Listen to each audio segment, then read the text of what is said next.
gonna be fun. I know. That'll be good. I'm looking forward to it all day. I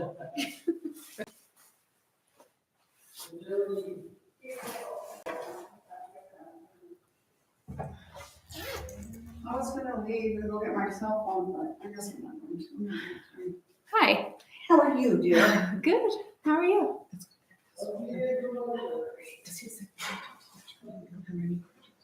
Really?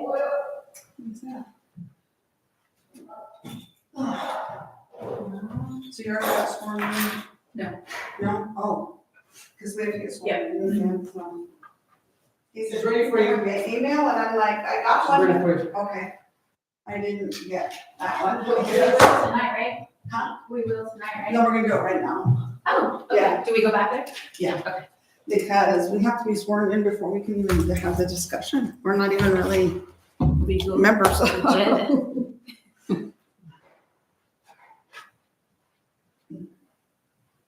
That's what I understand. Yeah.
I'm pretty sure.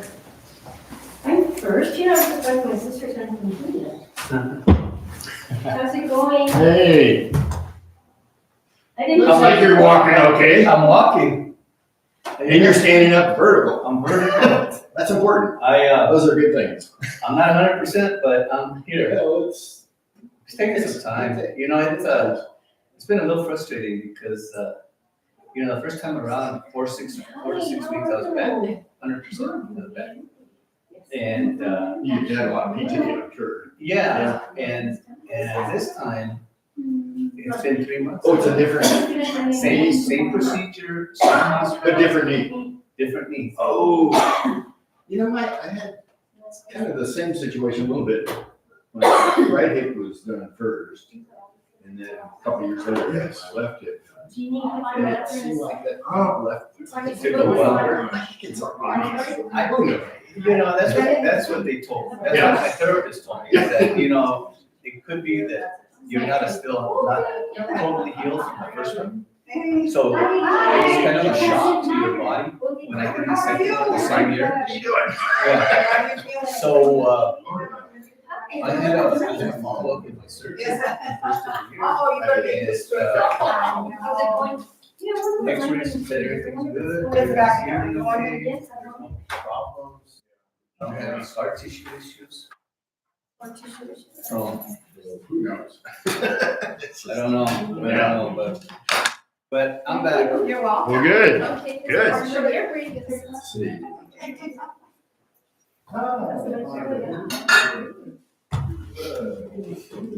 Hi, How are you? good, how are you? Oh, How are you? No. Oh, yes. Are we sitting at the table or? Good. Oh, table. How are you? We're having a work session I'm good, thanks. first, Hi, Gabby, how are you? Good. and then we'll go up there.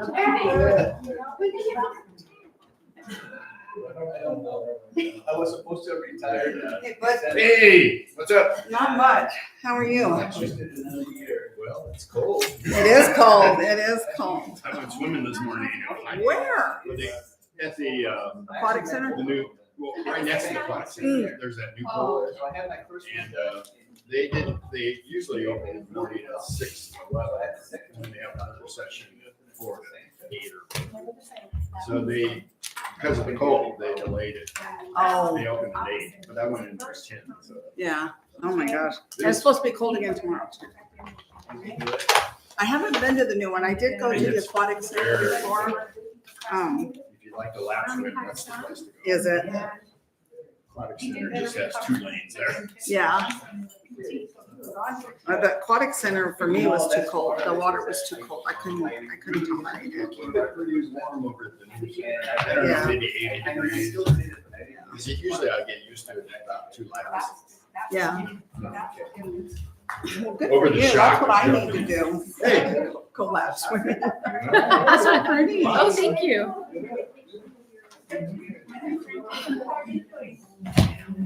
Hi. Hi there. Mr. Eddie. Hello, Miss Larry. Thanks for picking up my bag. Hi, how are you? Good, how are you? Good. How are you? Just cause. Just covered. Never know.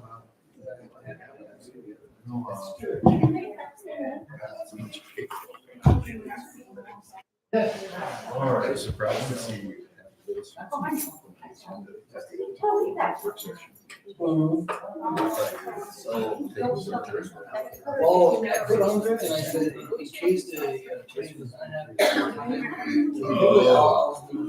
Oh, gotcha. I moved over. Okay. Yes. He's on the phone. How are you? I'm reasonably well. Yeah, good. Yeah. In fact, I'm on like a. You won't be sorry. Marshalls. Oh, me too. My son always makes fun of me. I'm like, Another $19 I love sweater, it. but it is so freaking. it's I mean, cold. It's really warm. But That's pretty. I was thinking that was kind of Everything on my dated looking, but then I heard you put it on. Yeah. You never know what to wear, you know, whether you should wear. May I? Just in case it gets all Yeah, mine's all a mess. shambled, you know, Yeah. paid for. Thank you. Yeah, same information. Yeah, okay, mine's a Did mess. you notice the numbering system? was off? I kept changing it. As if I'm not. I think I'm still okay with mine because I have so many notes on mine that. But you got notes and all that. so- Yeah, I think I'll be okay.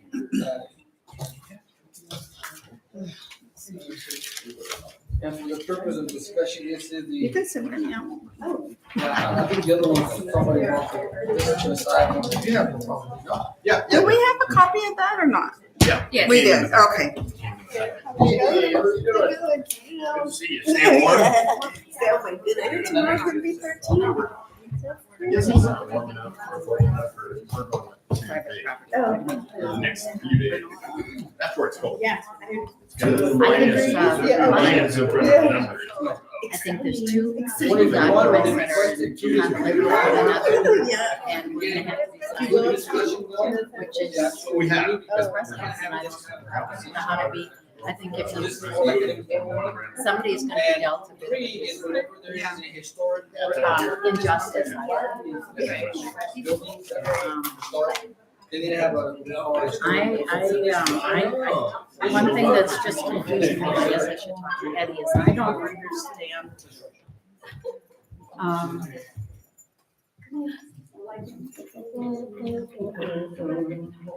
When information is given to us privately, I'm uncomfortable. Eddie? Yes. Cheers. When we were delivered this handicap, I don't know, is that appropriate or what to make of it? Yeah. Oh, yes, I have it here. I have it included. I'm gonna hand out on others. Okay, so that what's, more paper. Yeah. Okay.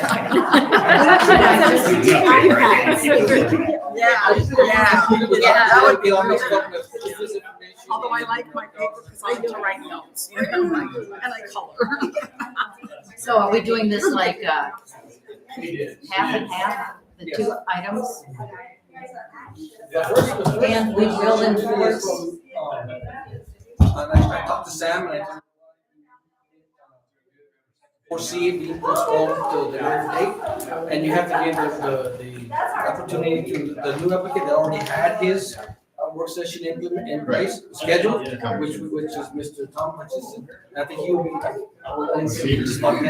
he will be the first one we address first. And I don't think it's gonna be a lengthy conversation, and anything after that, we'll. And we can take the audience from participating this time. You just added, okay, I need a new packet. I need a new packet. I'm sorry. Oh, here, here's what there's this. Mr. Hutchinson? Sit right over here. Eddie, can I have, Yeah, Eddie, it's hot seat. That's the cold seat. Eddie, Yeah. can I get a new one instead? Yeah, sorry, thank you. Oh, Do you have that one? Which one are you looking at? Oh, not this one, yeah. This one here, it wasn't. Judy Alba's daughter. No, this one here. Okay. Well, how are you? I'm well. Oh, this is- I know your sister. I'm sorry. I don't know your sister. Yes. You're younger, older? Trisha's the oldest. I'm the youngest. Try to get them out. How your mom and dad doing? And then I'll send an email, and then I send it, It's old stuff for the birds. It is for the birds. Well, I see them every once in So a my while. body feels my age, but I feel like I'm still. All right. I love that. We'll go ahead and get started. That's an illusion. I know. Let's go ahead and get started on this meeting. We are, hopefully, Mr. Commissioner Gallegos will join us here shortly. But this work session is scheduled. Today is January 21st, 2025. And this work session is for the purpose to review a proposal submitted by La Posta, Mr. Tom Hutchinson. And this is regarding an outside patio / parking lot improvements at the La Posta. I don't have that address on top of my head, but the Posta, I believe that they know that that's. Yeah. All right. Well, what he submitted, these are just preliminary pictures, renderings, the plans on what he's proposing to do. Once we have a discussion and get a feel for the commission as far as what requirements or what needs or changes or anything like that, we'll move forward with the formal application for submittal.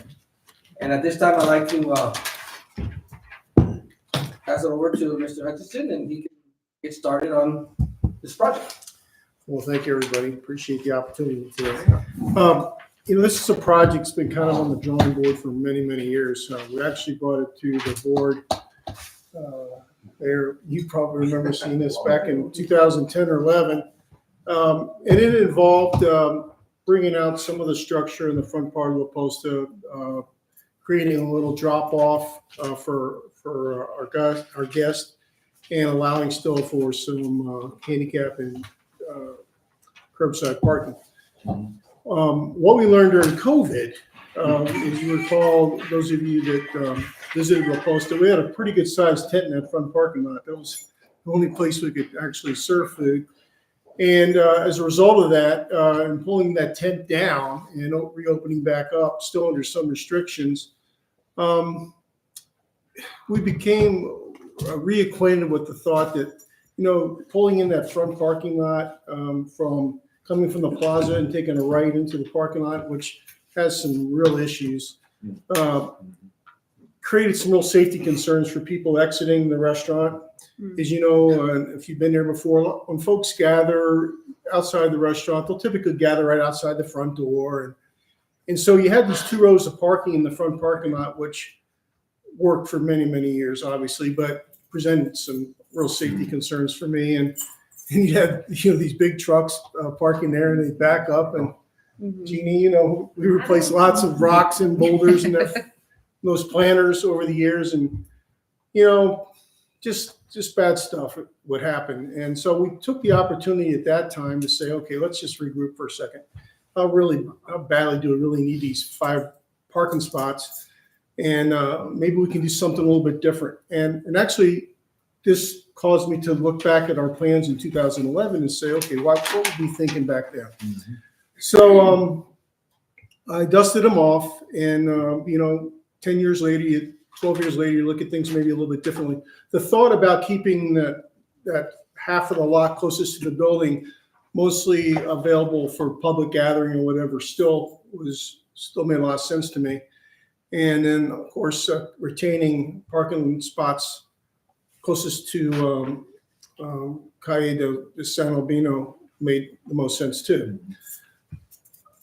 Having said that, that gave us a little bit more real estate to work on in terms of not only public gathering, potential patio space. I know that my architect put some tables and chairs out there. That's not necessarily what we would initially intend to do, but he did it just to demonstrate how it could be used.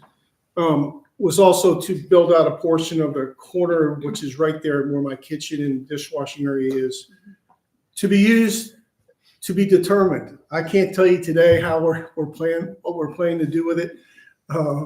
There's a lot of bosses in my office, and including Time to retire. Yeah. Including my wife, and so anything from support space for the kitchen, expanding the dishwashing area, maybe a bakery, a taqueria, something like that. That would be kind of neat. So we're reserving the right, and I've talked with Eddie about this, to kind of figure out what we may use for that space. But we built out the corner a little bit there, trying to comply with how the building has looked, will look in the future. Building materials would be similar. Although that particular corner, by the way, is built out of cinder block. It was constructed, I want to say, in the 70s. We have postcards that show that area being redone, visuals, aerials of that area. My intentions would be to, everything you see here would be to be built out in Adobe where I can. The inside walls of this area here, this building here, would be 2x4 construction, so I can run conduit, utilities and all that stuff. And then the outside would be Adobe. Some of the other features I want to bring to your attention. If you notice, there's an architectural feature. Can I use this right here that is mimicked on the corner, catty corner from where the big parking lot is. Right. That's done intentionally. We, as you know, we have a fairly large parking lot to accommodate quite a large seating restaurant. Yes. And I think a lot of people still think the parking lot's used for other. We've always wanted to make a connection between the two properties to better serve not only my customers, but the public, and for safety. For those of you that have crossed from the big parking lot to La Posta, it's like an obstacle course, right? Mm-hmm. I mean, you're dodging cars going the wrong way. And, we did many years ago, I think Mayor Barraza was mayor at the time, we put in a diagonal crosswalk there. Yeah. Which, we continue to restrike from time to time, but it's worked out well. The problem is getting to it. And then once you get to the La Posta corner, navigating the high brick walks and all that stuff. So the point we're trying to do there, or our goal there, was try to connect the two properties architecturally with this treatment, obviously built out of Adobe, and trying to mimic the character of what we've done at La Posta over the years. And again, using Adobe when we can, and then building bancos as part of the treatment too. Mm-hmm. So, if you're on the corner looking at La Posta, it's a nice place to kind of sit, ponder, and have maybe an ice cream from the chocolate lady or something like that. And it's really a pretty view back towards the Posta, to be honest with you. And then the other corner, which is the corner on the La Posta property, could be used for pickup. People, older folks, need to be picked up from, let's say, a car being parked someplace else in and around Mesilla. So that was the primary goal, was the safety and concern of moving people from one parking lot to the other.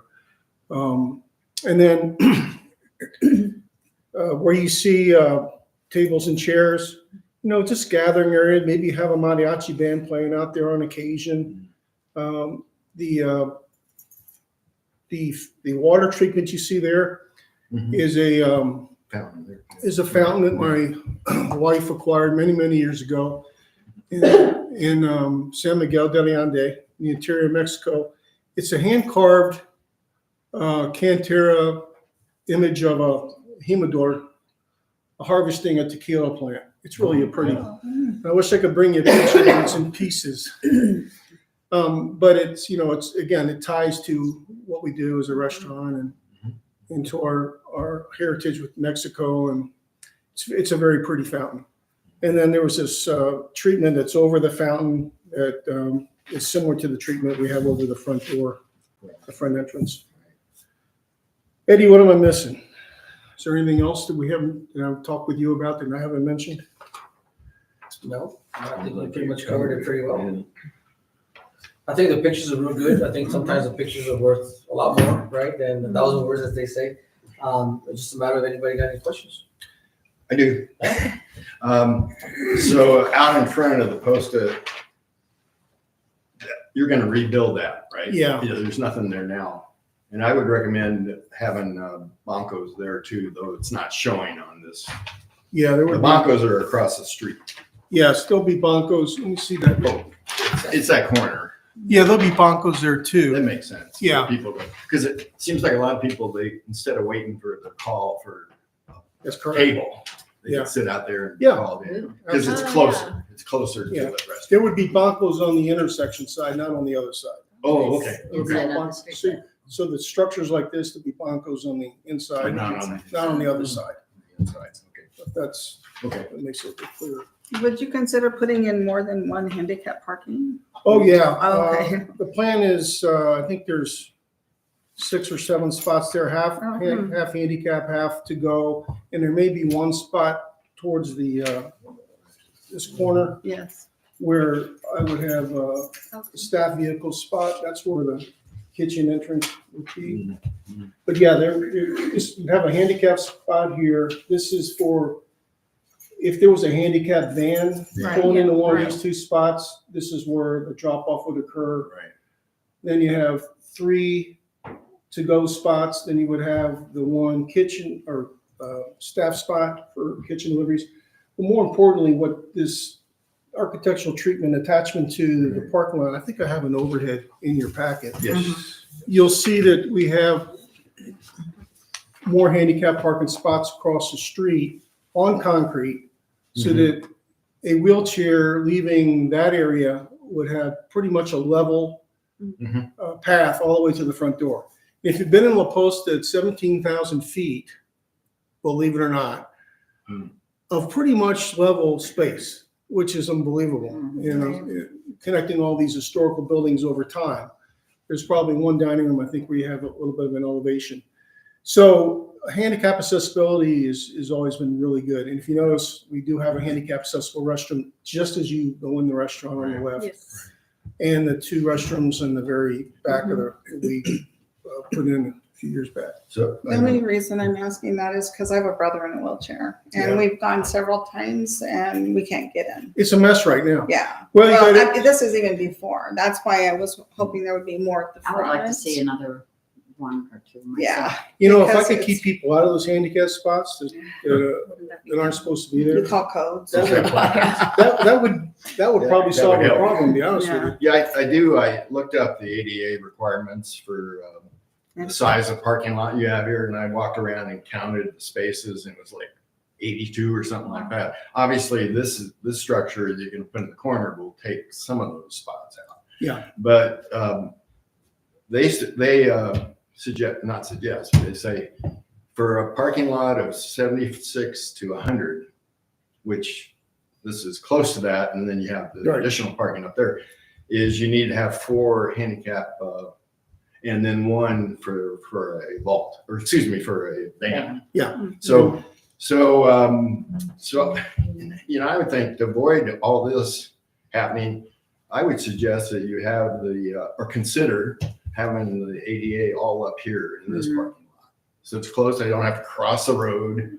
You know, But that, anyway, yeah. got So number of spots were there.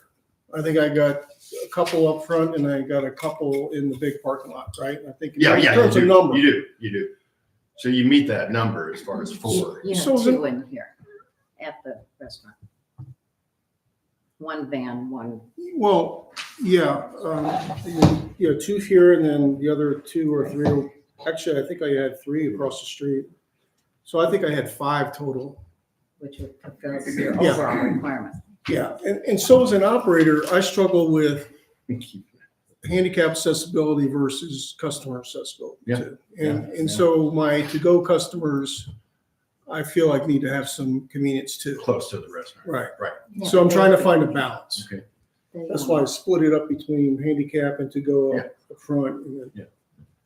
You know, ideally, you'd like to have all your parking in one big lot. Right. Yeah, right, exactly. So you're trying to find a sweet spot where Yeah, you can accommodate everybody. and I do like this issue about the diagonal crosswalk there. Instead of people going this way and that way, they can't go this way because it's hard to get up on that. It is. And it's Yeah. a real drop off Yeah, on that. it is. I'm surprised there's not a railing along there. Anyway, Yeah. Anyway, I like that idea, and I respect what you're saying is you can have some of the parking here, accessibility parking, but I was just thinking the more you can have there, the better. Yeah. That would be I, my Yeah. general comment too. I would just, I just need to patrol it better, to be honest with you, because I promise you, Oh, yeah. there's more people parked there that don't have handicap stickers. And Yeah. Oh, I know, Yeah. we walked it. It's like, that car should go, that car should go. it So, drives me crazy. And it's not to-go customers. It's Right. just people that have driven the town real quickly and said, you know what, this isn't working for me. I need to get in and make my reservation and pull right into the spot. I'll be out in an hour and Right. no one's going to catch me. And that's kind of how it goes. And that's true of all handicap spots. When you go to the movie theater, whatever. So. Mr. Hutchins, you Yes. mentioned earlier about the safety there, people driving and so forth. Anytime I'm going down that way, some people are always full and stepping off and wandering in there, and you have to be super careful as a driver that you don't hit people. You were mentioning that somehow these build outs might mitigate some of that or help Yeah, improve the safety in that area. absolutely. How? Well, the big parking lot corner has been re-engineered by the town to allow for wheelchair access. You know how they take the curb down, whatever. We're just going to level that out and improve that area so it's flatter. And if there's any kind of incline, it's certainly within parameters for wheelchair. Yeah. It was re-engineered a couple of years ago when a car went through it, right? Yeah. You remember that? That wasn't the trigger, but it did happen. Yeah, it's, it's amazing what's going to happen. So to those. getting back to that comment, so I noticed it's just a rolling curb, Yeah. like all the other curbs in the town. So is it the town's responsibility to do the true ADA cutout? I believe so. Yeah, It's it'd be not- on both sides. It's technically not my property. Yeah, exactly. It's public exactly. easement. And then when you get to the other side, to answer your question, Right. we'll try to mimic the same thing we did on both sides. So you've got continuity. exactly. That's the whole driving force here is to create this identity that's on both corners that kind of connects the property, even though there's 2 physical streets between them. I do like that because we've been in there before and we feel like, well, where's the POSTA? Yeah. We're in the parking lot, but where is it? It's like, it's right there. You know how many people go to adventure travel thinking that's the La Posta, I'm sure. Based on that comment, do most of the people that enter that large parking lot comes off of Avenue C, That's obviously, correct. but you also get people coming in from on the other side.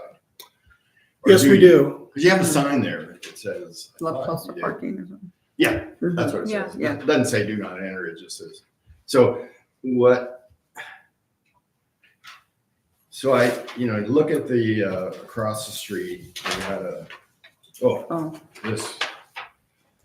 So if they pull in the parking lot there, were you gonna have the sign on both sides? Yeah, I'd love to, as long as, if you all recommend that, I'd put it on both sides for sure. Well, that's my next discussion. yeah, Yes. because we have a sign We've been limit. dealing with a lot of sign issues and. That's two signs. like- That's it. Yeah. So- That's it. So right now,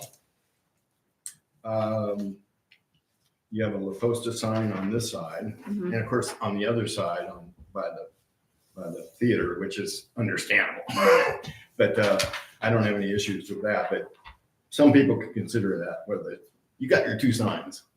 And so I didn't recognize that you already have a tall sign up here. It's older than all of us. Yeah. So it doesn't really meet the code, Well- not only as far as the signs, but the height. I will, here's what I would That's say. all. All these signs have been approved over the years. Yeah. Every sign I have on the property. Yeah. And what I will tell you that, this is my perspective, and anybody wants to jump in. They can't, but Okay, great, that's right, it's a work session, I'm sorry. I believe, and I've been here for many, many years, our sign code was written for much smaller buildings in a much smaller environment. It's really what I call the cottage industry. Two signs Right, on a right. 1,000-square-foot building works. Right. Two signs for a property that extends 2 city blocks doesn't. Exactly. So that's why I think they give you the opportunity to have a variance on occasion to take into consideration these, and we're the only, well, Double Eagle's got a pretty good sized property too, Right. but they don't have the parking and other things. So Right. I'm not trying to get extra customers with signs necessarily. I'm just trying to direct people Direct. Mhm. Okay. to my Okay. property more than anything else. And they see this big, as an example, you see this big white building from the plaza, if you're on the gazebo as an example. Right. Right. And thank God we have La Posta on there because, you wouldn't know what that big white building is. Exactly. And so anyway, that was our thinking there. And the town's been very good working with me over the years on that. But we're just trying to give people a feel for what's there. Yeah, I think some of this we'll have to. I think we'll definitely have to address it and look at it. I know the freestanding sign that you see there, it's been there for a long time, and it could meet, the legal non-conforming sign, Yeah. if you don't do anything to it, you know what I mean, then, but the minute you start, adding Yeah. whatever, or length or height, or whatever, then that might change to meet the code, currently code. But by the same token, if we permit and recommend it to the BOT, is if you have this approach here across the street, why do you really need that tall sign? I mean, that tall sign kind of reminds me about going down the highway and seeing these big signs up there. It just seems like, I don't know if they can. I know, I was To just me. saying Because it's it's, cool, I love it's it. been there for a long time. I've, Anyway, that's a good. I'm trying to learn. Yeah, I no, know, me that's, too. that's a good comment. And, I can tell you how many sign companies contacted me in the mid-90s when they acquired. You want to update that sign? No, No. Fluorescent. it's been like, yeah. Does it But- light but- up? What's that? Does it light up? There's two lights, sorry, Internal. on either side that Oh, I show a see. 45-degree. Mm. Here's what I would tell you that I'm wrestling with, and I've shared this with Eddie. So once we clean up that corner, that's where the pole sign is, and that's where the telephone pole is. nice. Yeah. Okay, so I've had conversations with El Paso Electric many years ago about whether we could remove that telephone pole. And believe it or not, the pole to the north and the pole to the south Right. are close enough to where we could. Oh, you could stretch across Yeah. there without a pole. Now, Is there transformers on that? I didn't No, know. no Okay, transformer. That's helpful. so there's a possibility that I could engage El Paso Electric again and have this discussion. It's been many, many years, and they've had their personnel changed. Probably could get away with keeping that pole there, but if I was to lose a telephone pole, you could see it wouldn't be so much of a obstacle Yeah, course for a exactly, wheelchair to come across, Like a even small people one. coming across. Yeah. Yeah. But, Yeah. and if you notice on the sign on the opposite corner, Mhm. what's the opposite corner? Is that the utility, or is that a trash can? Yeah, it's a utility box. Yeah. And Oh, good. I got I one think of it those has in my something to front do yard. with cable, or I'm not quite sure, to be honest with you. It's been a long Probably time. not electrical, it's probably. No, It is, it's more- cable and phone, because I have Oh, one in my okay. front yard. I You hate recognize it. that. It's, Yeah. it's something else. And so, we could look at the possibility of having that removed. I don't know what that would, we'd move it to the other side of the wall, obviously, and keep it out of everybody's way. Those are just a few things that we're Okay. wrestling with, and how we could clean the corners up a little bit better and make them more usable. Unless you paint it, if it's town, I'll let you paint it. No, I paint it. I'm open to any ideas. Nice there. ones. Yeah, bring it to our arts. Yes, Yeah. exactly. Put a big red chili pepper around that. There you go, there. I put a big old rock over mine. Can't stand it. These are wonderful. These are nice Yeah, pictures. Yeah, very thanks. nice. We need to just deliberate. That's fine. I don't know if we need to discuss it right now. No, we have a little time crunch here.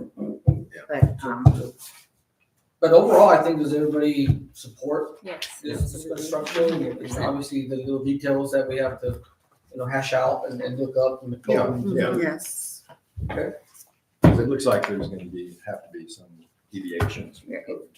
I don't know. I definitely will take a look at it and bring it up to you guys' attention by couple.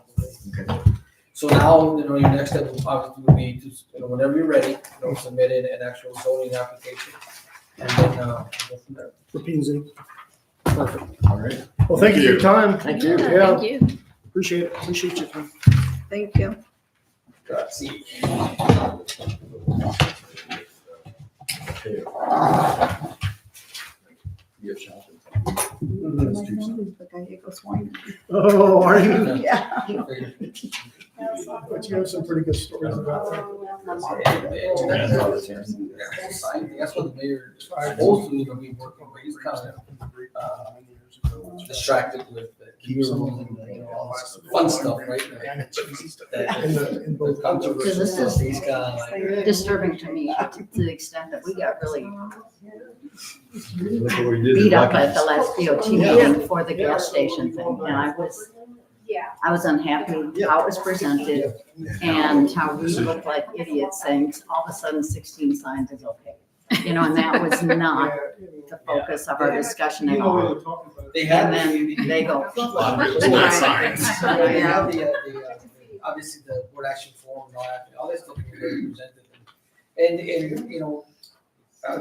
sometimes I speak with the mayor and even the administration, how much do I, right? And I do notice here in a few, the next case, there's always a perception by a party or person that I'm promoting something that I should be only giving out information like that, right? But I do have a, directive where that, based on the code, do I recommend this to move forward? Obviously, if I didn't recommend it, I wouldn't be talking to you because I want to stop it there in my office, right? But anyway. Let's go down to the. Very first, on to the. say 70, 60, 70.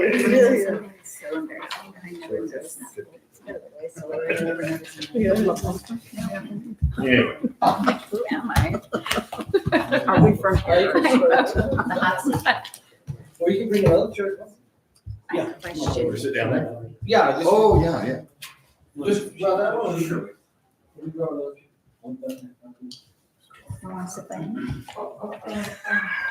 I'll take the personal alert. You can see here. put it right next to her.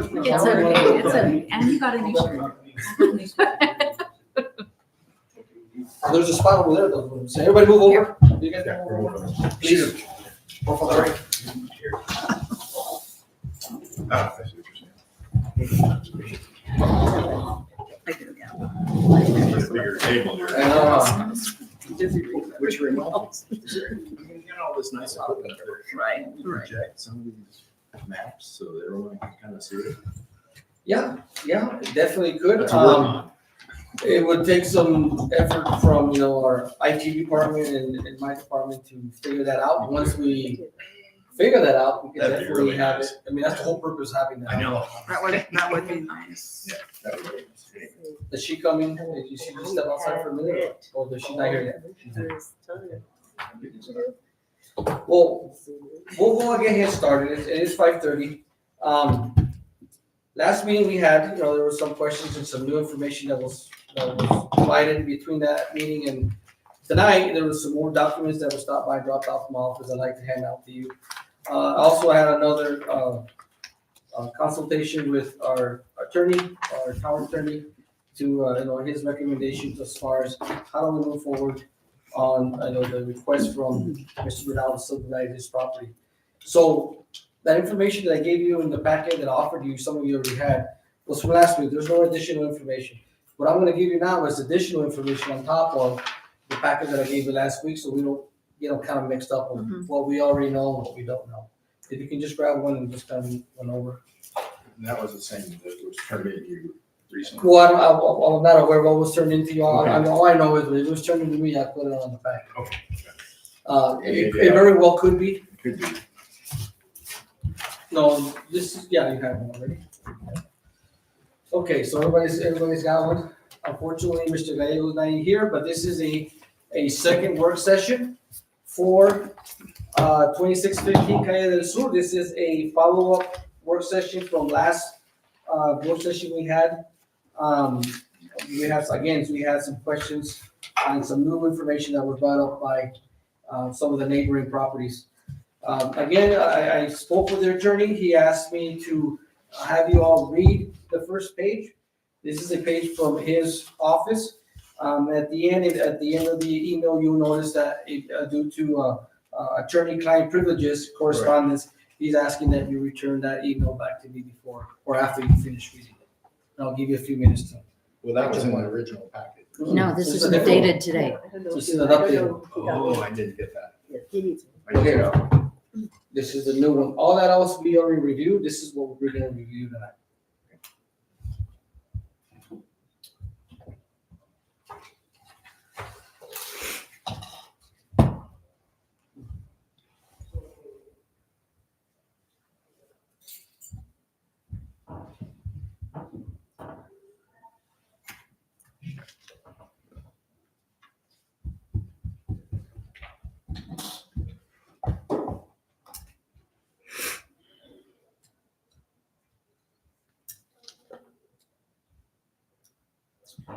While they're reading, the commissioners are reading this, I am gonna ask that tonight, during this work session, we cannot be taking any public input whatsoever, okay? If you do have any public input, please forward it to me or email it to me or drop it off as people have been doing it. But tonight, I absolutely was not gonna allow any public input from the public.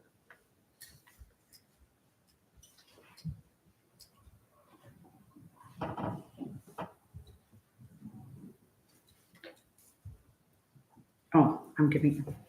That's fine, it's just.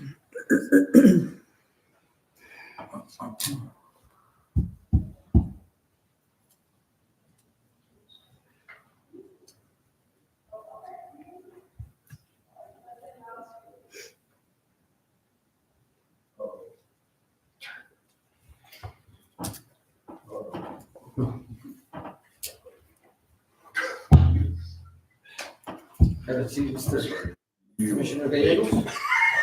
That's what they said, that's what my mom said. What I gotta say? delivery? Yeah. That's what she said. All right. I apologize. You didn't want to I jump think in. we're on the dot, I mean, Eddie, Yes, sir, yes. okay?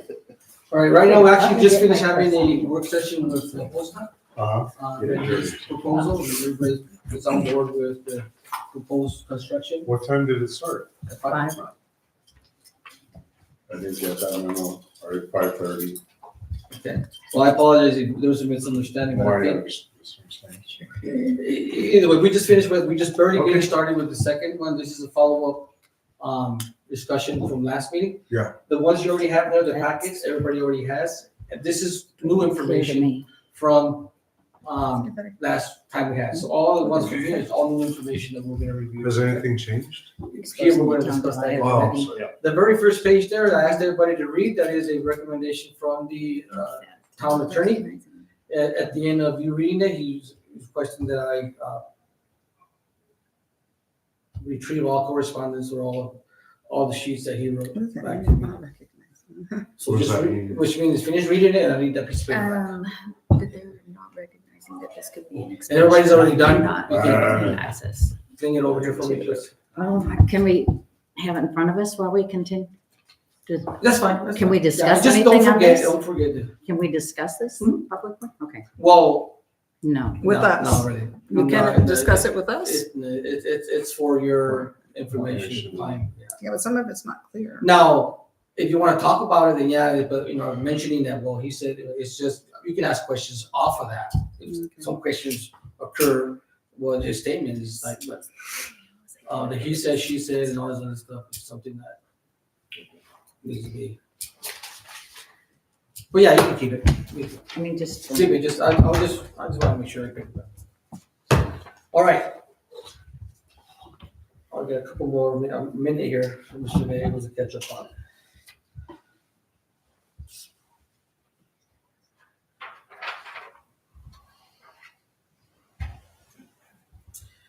I do want to, first of all, I want to discuss the new information that came in as far as, concerns from not only the applicant, the neighbors, but also some of the public that did, submit some, comments for this commission. So, again, just for the purpose of transparency and make sure that everything is covered, I'm gonna go ahead and read it word by word, these comments that were supplied, okay?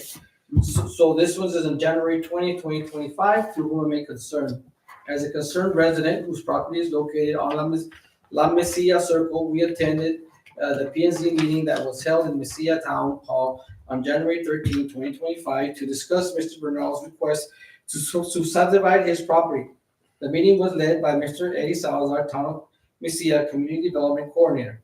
One of the central issues, indeed, the primary use, it seemed to us, raised by Mr. Salazar during the meeting was the contention that Mrs. Rebecca Segovia forfeit possession of her road so that Mr. Bernal could use it to access the 3 new subdivisions he hopes to establish on his property at 2615 Calle del Sur.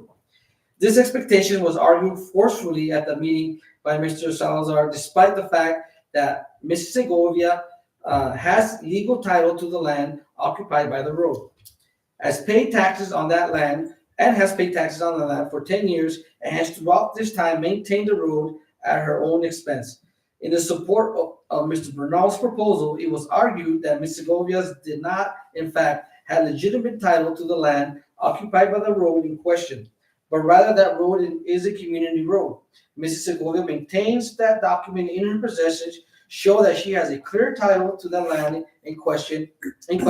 In support of Mrs. Segovia's title claim, it would seem reasonable to argue that Doña Ana County, having sent Mrs. Segovia a tax bill each year for the past 10 years, and in turn having accepted her payments of those taxes, constitute county's de facto recognition of her ownership of that road.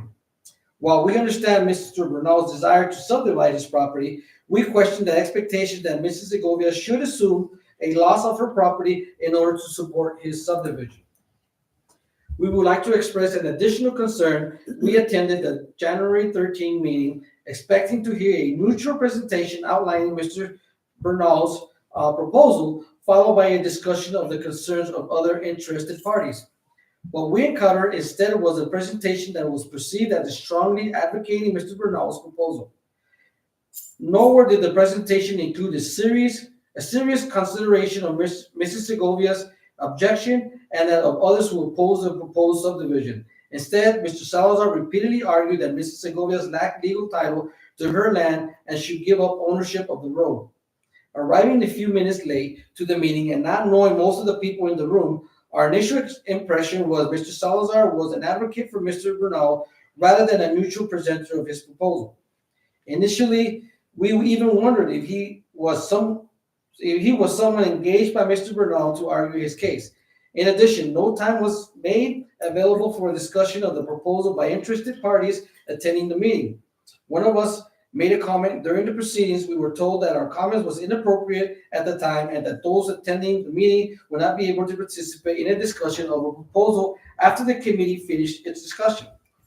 However, no explicit time was given over to such a discussion. Those who had objections could only present them perfunctorily after the meeting had ended and as committee members were packing up to leave. It seems to us that if the committee has reached a fair and equitable conclusion on the merits, Mr. Bernal's proposal, all interested parties should be given adequate time to present their objection, submitted any documents that support those objections. And the letter, the page right after is just stating that a letter was submitted, which is the one I just finished reading. That's one of the letters, okay? The other one was also submitted by Who signed off on this letter? the person that William S. Abruzzi. Is somebody that was in the public that wrote this letter as a concern.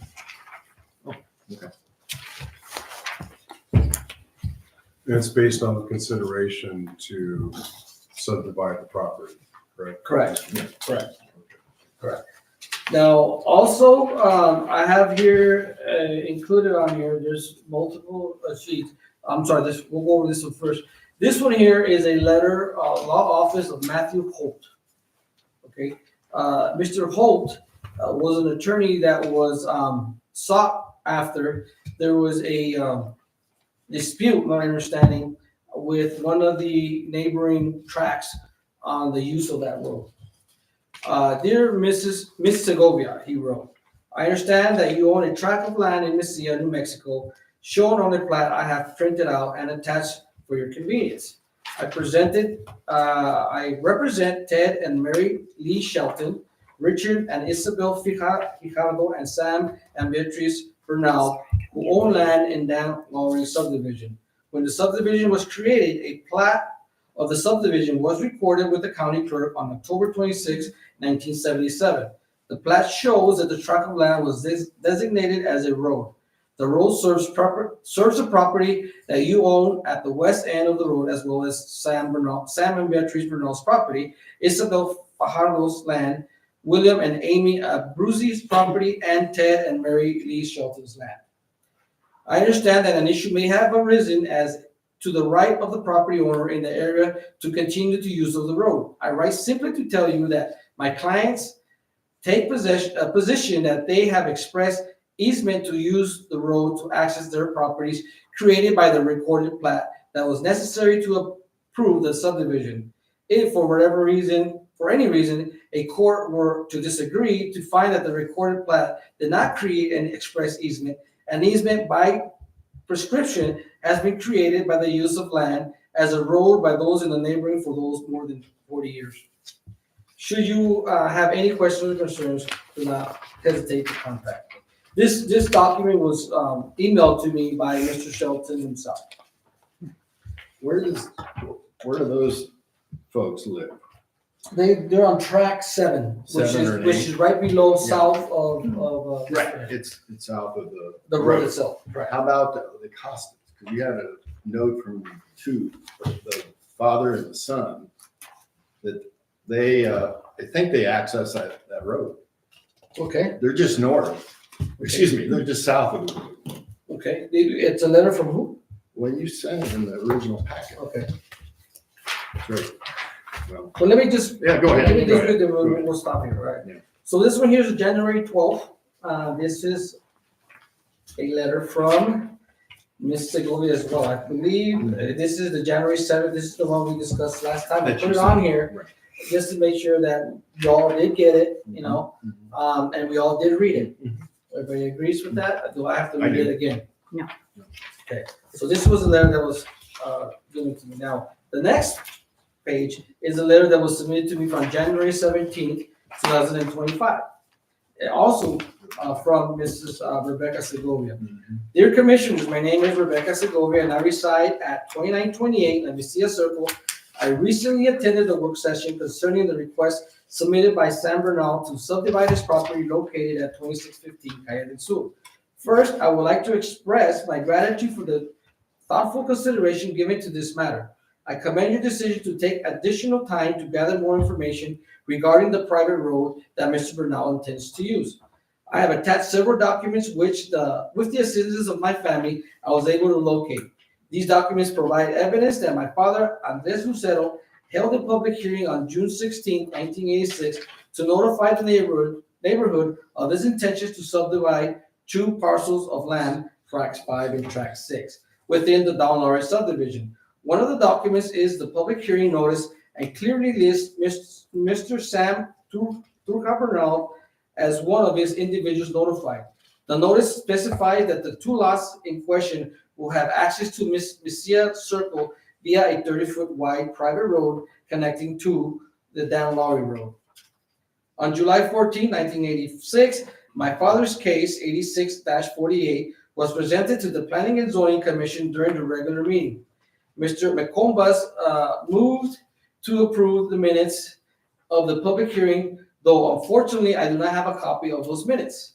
The meeting minutes indicate that the commission conducted a site visit, thoroughly reached the case. They clarified that the 30-foot road proposed for access to the northern portion of tract 6 was considered a private driveway or easement and not a public road.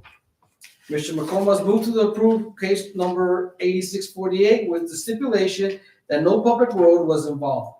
The Planning, Zoning, and Historical Appropriateness Commission then recommended approval of my father's case, emphasizing that the 30-foot wide road connected to Dolores be designated as private. Subsequently, on July 28, 1986, the case number 8648 was brought before the Town of Mesilla Board of Trustees for final approval. Ella Nelson moved to approve the agenda items, including case number 8648, as recommended by the Planning and Zoning Commission. The motion passed without further discussion.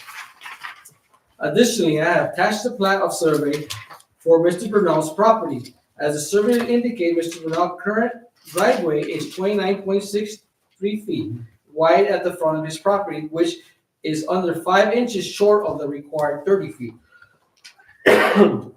At the rear of the property, the driveway measures 30.65, which is sufficient for a road that could provide access to the back portion of the land for the proposed subdivision. If you have any questions or require additional clarifications, please don't hesitate to contact me, and her number was listed. Moving forward,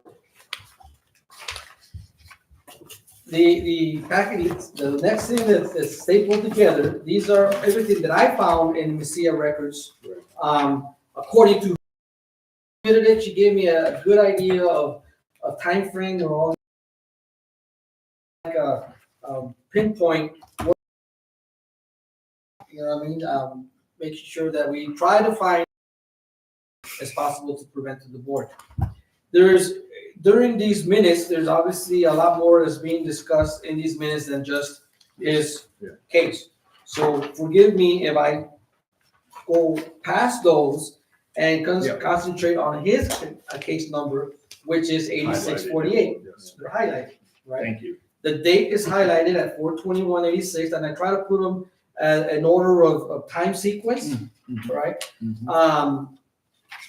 The Down Lowry Road Mhm. is what it was called. Correct. That's a subdivision. So 426, so in case number 8648, this is a request to subdivide tract 6 and 5 of the Don Lowry subdivision. The tract 5 will be divided into 2 equal parts, and the tract 6 into 4 parts. The lots of tract 5 will have road frontage of the University Avenue, currently known as Calle del Sur. And the lots of tract 6 will have a road frontage of at least 80 feet for each on a proposed 28.8 road, which Mr. Lucero will dedicate to the Town of Mesilla and which have access have access out to Mesilla Circle on the road that runs next to the Shelton house. It was noted that this road is still a private road belonging to the Don Lowry and dedicated to the subdivision. There was a discussion of the size of the road serving this subdivision. Both the MPO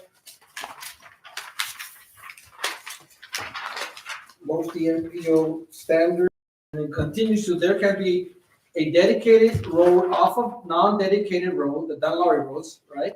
Which is, if you notice what you're talking about, track 5 is where one of the owners,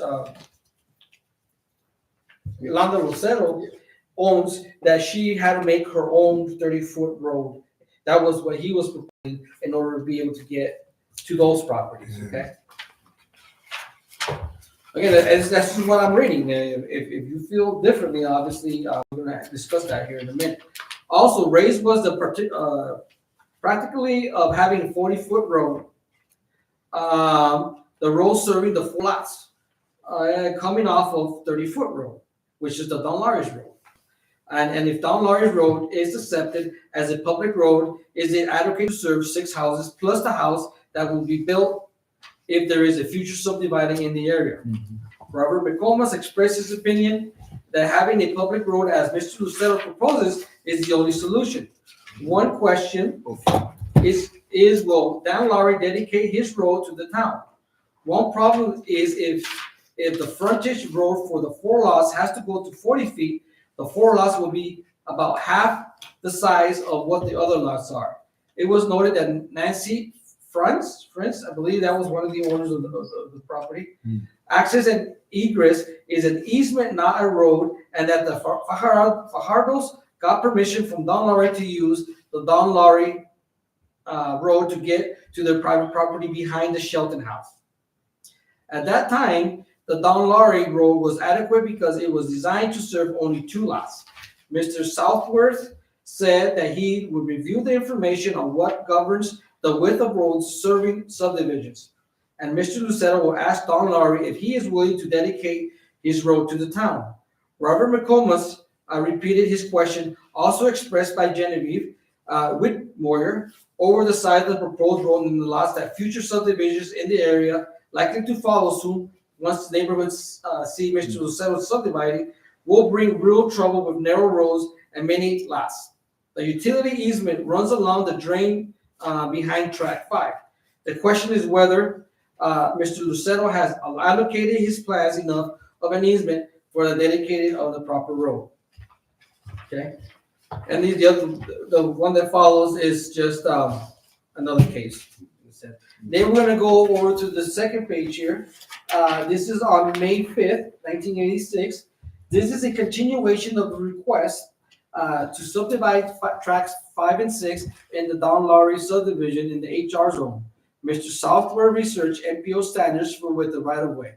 MPO requires at least 50 feet right-of-way, 10 feet of which is for utility easement. Since utility easements already exist on this track, his opinion is that 40 feet right-of-way would be acceptable. Mr. McComas raised the problem of a private road giving access to the track. Private road width is 30 feet. Many of the existing roads in Mesilla are substandard, the west of the end of University Avenue, the Cemetery Road, etc. However, they antedate the ordinance. Another concern is a turnaround since this is a dead-end road. The subdivision regulation requires a 100-foot turnaround. These preliminary concerns need to be addressed in Mr. Lucero's final plan. Also, the potential exists for this area to be further developed, possible subdivision of track 3, so that this access road will be serving 8 to 10 lots. So there was already a stipulation that this could happen. Safety is definitely a concern of PZHAC. The existing 30-foot road needs to be improved and dedicated to the town. Presently, the road belongs to Don Lowry. Mr. McComas suggested that at the acquisition of enough land from track 2 and 3, make the new road 40 feet. Also land off track 3 in north-south direction to make a turnaround. Fire hydrants have to be incorporated into this plan. Mr. Lucero was advised to revise his plan to incorporate subdivision regulations. Okay, and again, these are all the cases that you see here. On May 19th, case number 8548, Mr. Lucero is applying for a subdivision dividing tract 5 and 6 into 2 lots each. There is to be a private road for access to the inner lot of the tract 6, which is to be deeded to the owner of the inner lot. A public hearing was set for June 16, 1986 at 8 p.m. Next page. Number 5, this is on date 6/2 regular meeting. Now, again, I don't know why they're jumping, I'm imagining they're postponing to get more information. This is what we found. A letter has been received from Don Laurie offering to dedicate the road in its present condition in that subdivision to the town. It is a consensus of this commission that this not be accepted until building on Mr. Lucero's lots is completed and the town is able to accept and maintain the road. A letter will be sent to Mr. Lowry informing him of the town's position. Ms. Kruger will write this letter. Mr. Salazar, this was 1986? Correct. Okay. This was in 1986.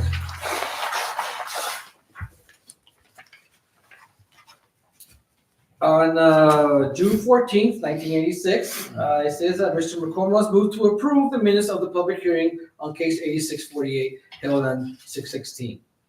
Okay, it's motion, there was a second, motion carries unanimously, right? The minutes were approved.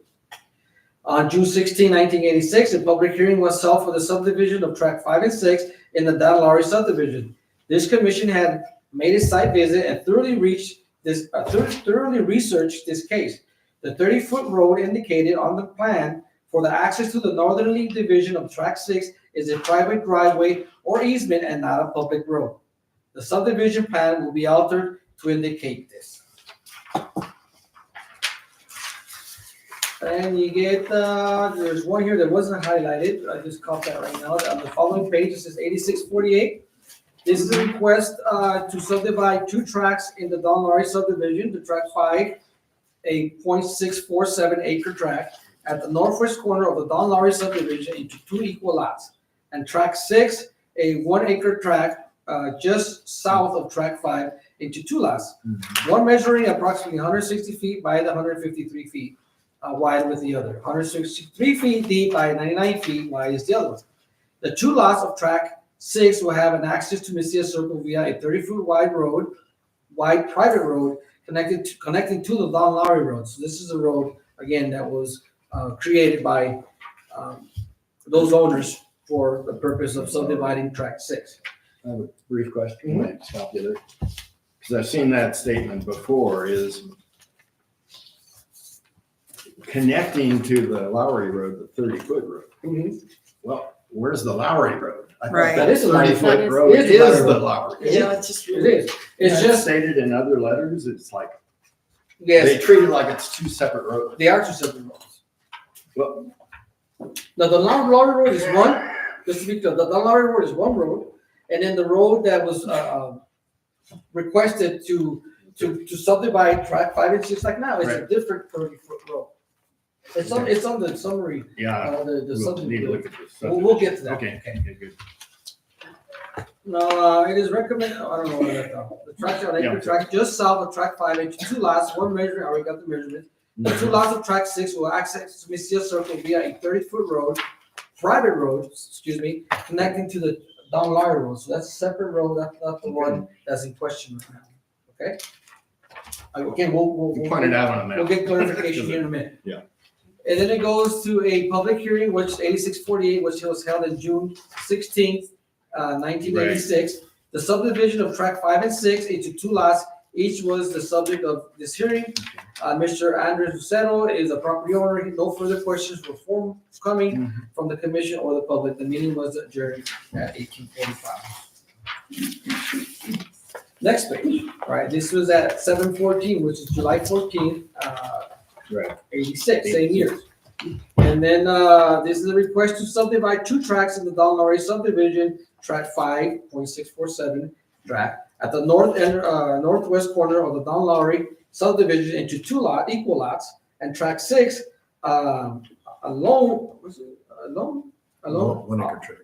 acre tract just south and tract 5 into 2 lots, one measuring approximately 160. I just read, I believe I just read this. The two lot tract 6 will have access to Mesilla Circle via 30-foot wide private road. I think we just finished reading that. You're saying the same thing. Yeah. And this is the actual application here for the subdivision that was submitted. And what actually we did find it. It says reason for this request by Mr. Andrew Cero. And it was submitted to the PNZ. To the PNZ.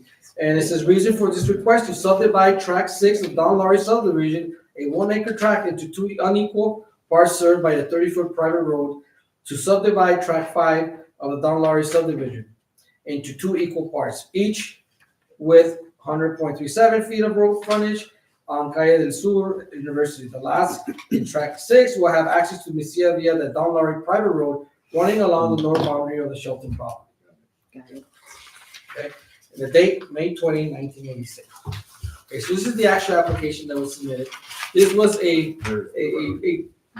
zoomed in, yeah. So the Don Laurie Road is the one that goes this way, right? That's Don Laurie the- Connects to that other. Road. This 30-foot road here is the one that we were talking about. He had a question that needed to be installed in order to be able to subdivide this tract, all right? So this is, whenever the reference is, this is private road, this is Don Laurie Road. And the Don Laurie Road is the road in dispute now. Correct, Private road, correct. or community road, whatever. Well, it's, we'll get It's Yeah. called, right. And then, these, again, I'm just bringing up all the information we got here. Tract 6, and this one in particular, a 1 acre tract just south of tract 5, will be subdivided into 2 lots, the northern one measuring approximately 160 feet deep by 153 feet wide, and the southerly one measuring approximately 153 feet deep by 99 feet wide. These 2 lots will have access to Mesilla Circle via a 30-foot wide private road connecting to the Don Laurie Road. Okay. Right? I got you. And then I believe this is just a list of addresses that were notified, Yeah. right, in the subdivision. Right, right. This is case number 8646. I've already read this one. This is just saying that, the hearing was heard, right, on June 16th. And then it was July 14th, and we'll continue, but the most of these are gonna be repetitive. They were just found in different minutes and different. This is where the motion by Mr. McComas to approve this minutes of the public hearing on case 8648 held on 6/16/86. Again, it was seconded by George Gallegos, and the motion carries unanimously, right? Again, these are all about the permits and what they talked about. The 30-foot road right underneath, the 30-foot road indicated on the plan for access to the northerly division of tract 6 is a private driveway or easement and not a public road. The subdivision plan will be altered and indicate this. To continue, it's the same thing, right? Right, right. I'm just want to make sure I'm transparent. This is the request to subdivide 2 tracts in the Don Laurie subdivision, tract 5, a 0.647 acre tract at the northwest corner of the Don Laurie subdivision into 2 equal lots. And tract 6, a 1 acre tract just south of tract 5 into 2 lots, one measuring approximately, again, 160 by 153 and then 163 by 99. And it states the same thing, 2 private, the 2 lots of tract 6 will have access to Mesilla Circle via a 30-foot wide private road connecting to the Don Laurie Road. And again, it just continues the same thing, right? The next page is this is a regular meeting. I believe this is the agenda. Yes, it is the agenda, and this is listed here when it was heard, which is July 28th. The motion, the most important part, regular BOT meeting. Again, the motion was done by Ella Nelson, moved to approve the case item 1 through 15. This was, I believe, a consent approval as recommended by the PNZ. Alex was seconded by Alex Meducci. Meducci. Easy for you. All right. So, and a small discussion was held, right? It was scale discussion. Janine Deback referred to case 8679, request for a business registration for La Mesilla Historical, and that's not concerning any, I believe, of what we're discussing. But all that did receive a vote from Adam Lara, Ella Nelson, Alex Meducci, Janine Deback, and the motion carries. Right? There was 3 yes and 1 nay. Mr. Salazar, what year was this? This was in, 86. 86, right? Same year, July 28, 86. This, track right here, this is a dwelling. Yeah. This was included with the subdivision request. You notice track 5, it's here on the side, right? West. It's stucco wall, but to be honest with you, it was part of that. I don't know what this building is for. I don't want to make any assumptions, but it's right next to track 5. I'm assuming this is going to be part of the track 5. It could be, one of them that was built. But yeah, we're not, this was part of the paperwork, but. What says track 4? So why is it part of track 5? I don't think. Track 5 is over here. It's not Yeah. part of track 5. It's part of it. It's Well, just, That's gonna be. That's right. It's gonna, Yeah. be subdivided. I don't know. Again, this was part of the Not your paperwork. house? No, it's not mine. This is- No. Oh, Yeah, that's your That's house. your house. Is that it? Yeah, I think it is. Yeah, that's his house. okay. Well, there we go. Yeah. Yeah, that's- Track 3 is down below. Yeah, so. Yeah, Does track it one look is like- next to it. So it is his house. Right. Okay. Track 1's Well, the church. Other than the setback on it, it's, the 29, I imagine this is probably the one that was submitted by Ms. Segovia for to show the distance, right? 29.63, and on the back of the driveway was 3.65. Yeah. So, yeah, okay, so yeah, this Yeah, is, that this is his house, and that is his driveway access, available to access that subdivision. Right. Approved. Or- And then, there is the Don Lowry subdivision track again, right? And then the warranty deed for the actual road currently as it stands. Mhm. And that is it, This is the warranty deed for the road, the Lowry Road, which correct, the Lowry Road, belongs to Mrs. Segovia. Segovia. The south road. Okay. And I just threw this in here because I made a comment last time, generally a subdivision, I asked Google. But there are some, it's not apples to apples, but generally a subdivision that is built, the responsibility of the streets and all the infrastructure that is developed, it is with the final plat, it gets passed over to the municipality to maintain. Generally, typically that's what happens, and that's what the last sheet of paper says on your packet, okay? Now, after speaking with all that said, I exhausted all that said, but when I'm speaking with the town attorney, as I've stated in the past, we need to operate within our authority when it comes to approving subdivisions, okay? The reason why it's taking us a little bit longer, have a lot more questions in those sessions, because we're starting to get into more of a legal discussion that this commission is not, first of all, authorized to do, educated or knows enough about all of those stuff, including myself. So his recommendation is to look at this case being presented to you as the facts based on our code, okay? Whenever I made a recommendation last meeting that the town should absorb this road was to benefit both parties. Wasn't a direction I think we need to take it. It was to benefit both parties. It's to relieve some of the hardship on the owner of this road, the town of Mesilla. As you notice, the subdivision minutes mention that this road would be a public road for the town of Mesilla once the applicant builds the last of developers. I mean, it was there. It was just that he never received the letter stating, or we never received the letter stating that he was done and it's ready for us to take over as far as maintain it. That's what it says, okay? So yeah, I mean, and you're right, and you're right in the sense why, it doesn't seem fair or just to be able, the municipality to take over anyone's private property, right? Okay, so, part of our code states, can he do it, the subdivision that was approved with that road intact to access those properties, give us jurisdiction to make a decision, not today, because this is just a work session, to give consideration for approval based on that fact alone, according to the attorney, okay? The road is private, and the road is owned by Ms. Segovia, no doubt, that's that.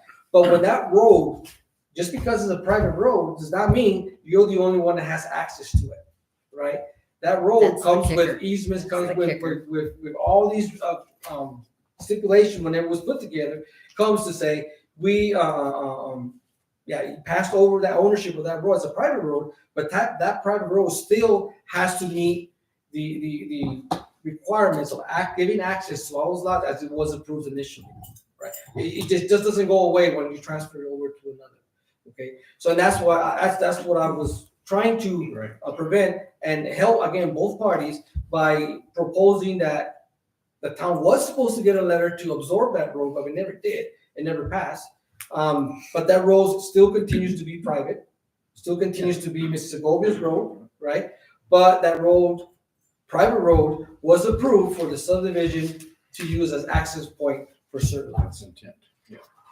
That is pretty much as far as it goes. The legality, if there is a disagreement, as you read in the attorney's letter of recommendation, there's agreement. It's something that needs to be taken forth beyond our scope. We do not have the other than based on our code, can we approve or consider to approve, and that's it.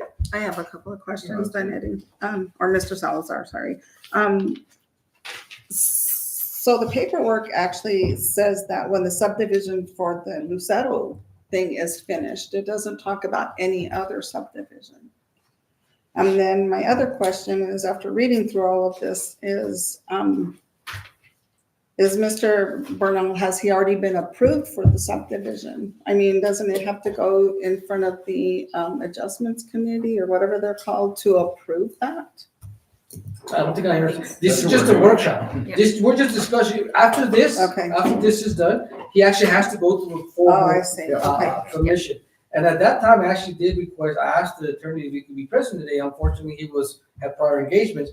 But it did say, if it's okay with the mayor and his recommendation, he has no issue being present during that formal consideration to approve.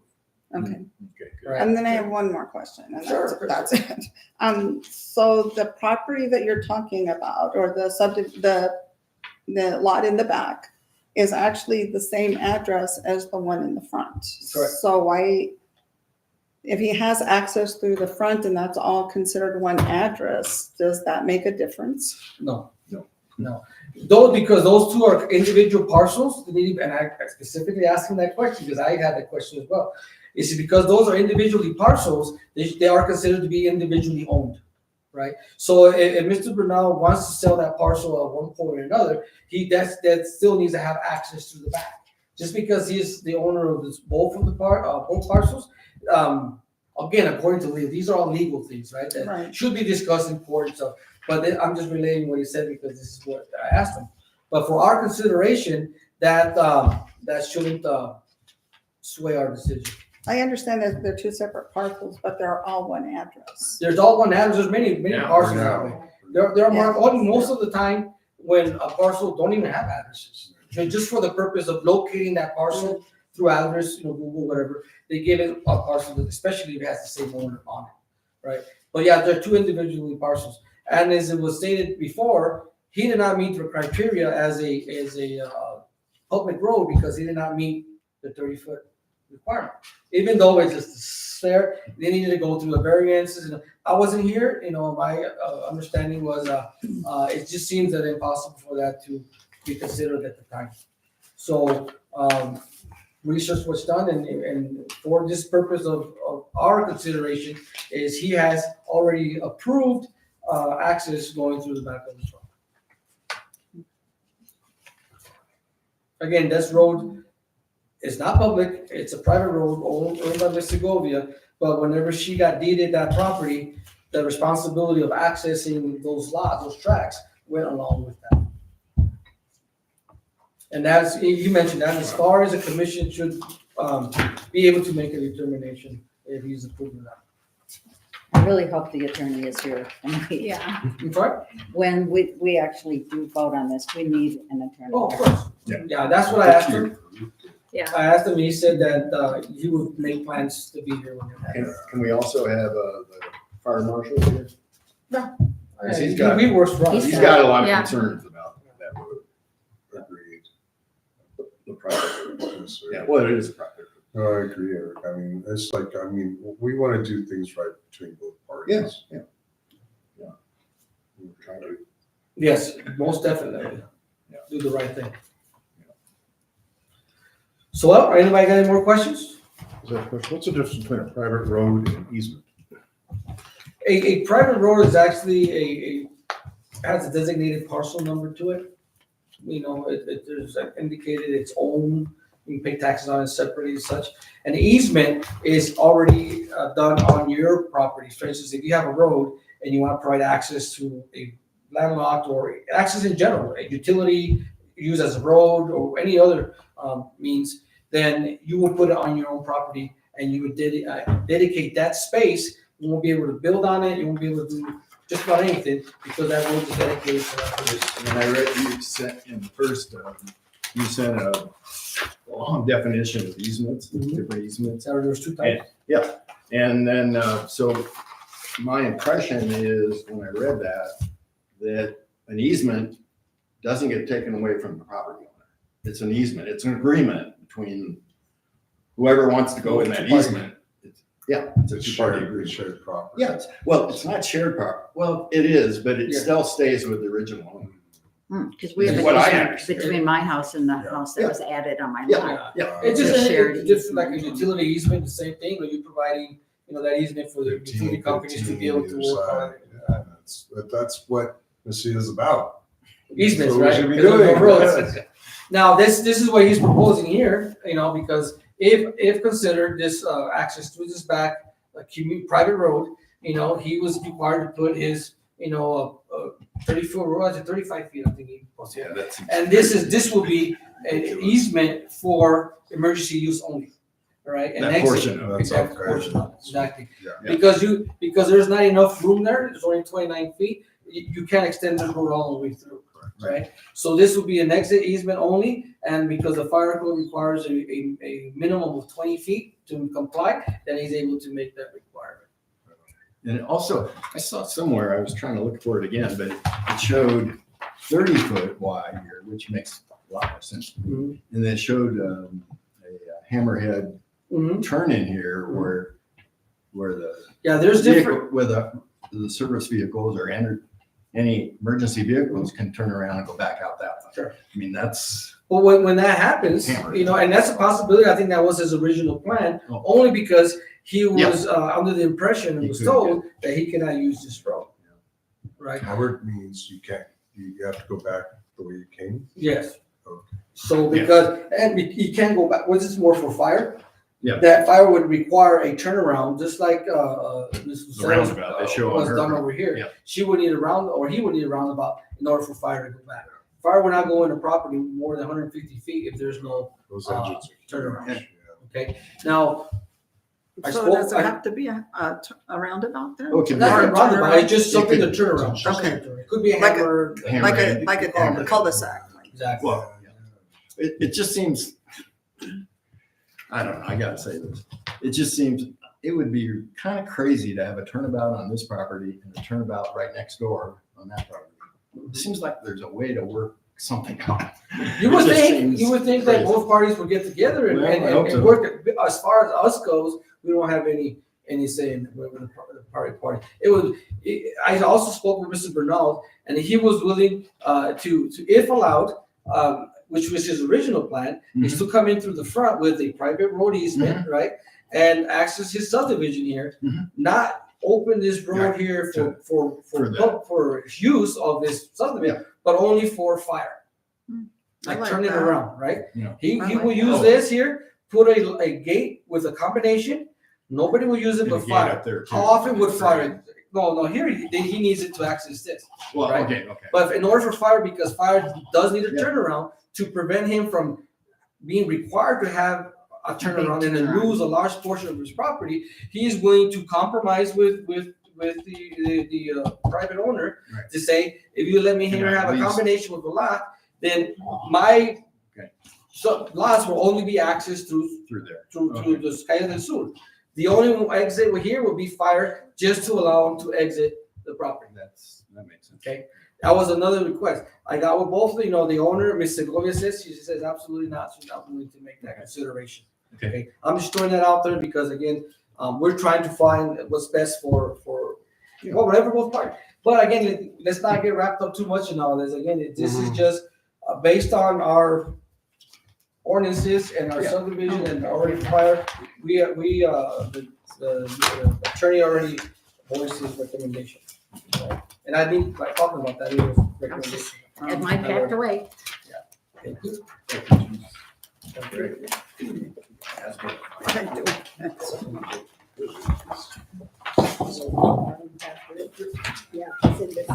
I'm glad you're helping me. Now, the applicant and guests here have been invited. You guys have any questions for us? Eddie. All right, everybody got any? Go ahead. Add one really quick thing. I'm kind of wondering when this property is developed, and when this property is developed, how do they get water and sewer access? I mean, I don't know where the water and sewer comes to. It's gonna be See, coming off the right here, university. there is an easement. This one right here, there's a utility easement all along this. That was already there, and that is when in question. So they can feed into that. Yes. Yeah, and it ties into. Okay, there's. up here. I thought you said at the That's last all. meting they couldn't because there wasn't enough pressure. No, and we're stuff. talking about track 6, not. Six. Oh, This is, the settles over. Oh. They're able to tie it into the easement, that utility easement next to. I see. Okay, sorry. Oh, good questions. No, I just, I don't get clear on it. We want to be very. It's such an easy project. Okay, good. Again, the next step is going to be, This is where we earn the big bucks I get here. a drink. well, the purpose for this, work session is for Mr. Yeah. Bernal to feel does he have to go ahead to Or not. Pursue. Take the next step. Yeah. to pursue to subdivide. And obviously, And a we lot don't of vote. expense.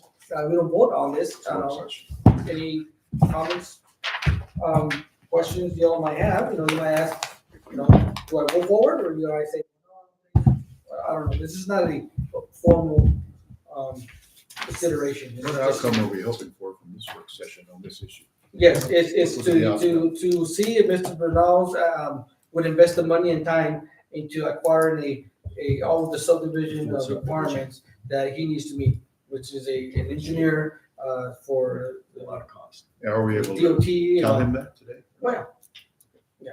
That in the request of the application, you'll notice that he requested an alternate procedure for a subdivision, right? Which is basically the same thing that most of these subdivisions in the areas will receive. And what that is it's up to the commission. You all want to decide, well, no, he needs to put in a sidewalk, no, he needs to put this.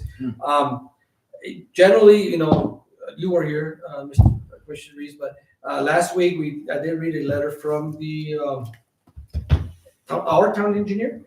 He's recommending the P and Z that we approve an alternate subdivision based on the needs to require to install paved roads, sidewalks, and curb and gutter. Largely because this is a family division, not a commercial Correct. subdivision. Right. So what just similar to Don Laurie Road, wherever Don Laurie Road is they're his requirements to install that, and which a lot of it has to do with fire. Fire will dictate what material that road is made and then how it's inputted. I don't know, CID may have some impact in there as well. Generally, is the fire that has most of concerns for that. Fire hydrants, all those kinds of things. Access. So his goal is gonna be able to meet all those fire, Yeah. DOT, engineers of plats and all. But if you can tell, it's pretty extensive, time and money. So he wants to make sure that once he invests that he, at least there's an idea of what the commission to consider. Gotcha, thank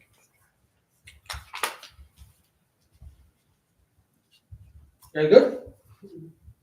Yes, all right, well, workshop is done, and then we will, 6 o'clock, yeah? Yeah. We would go, we're gonna get ready for our regular meeting, we'll give 5 minutes, Tea break. and just enough to get a restroom break and water break, and then we will go into regular meeting. Are you saying that is this ready to have on the agenda? That's for yours. No, Because. he just needs to meet all the requirements that are alternate subdivision for. Oh, right. Once he has all that in order, then we will put it on the agenda. Oh, then it gets on the agenda. And that's when the town attorney, volunteered. Okay, good. All right. Thank you. All right, So now you all have to have all the official, because this is just a draft really, it needs to be drafted up by, looked at by a county engineer to make sure it meets all the road requirements and fire requirements. You don't have to develop a higher engineer.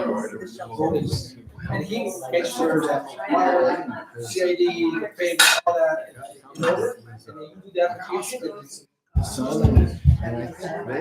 Well, we'll go over with you all.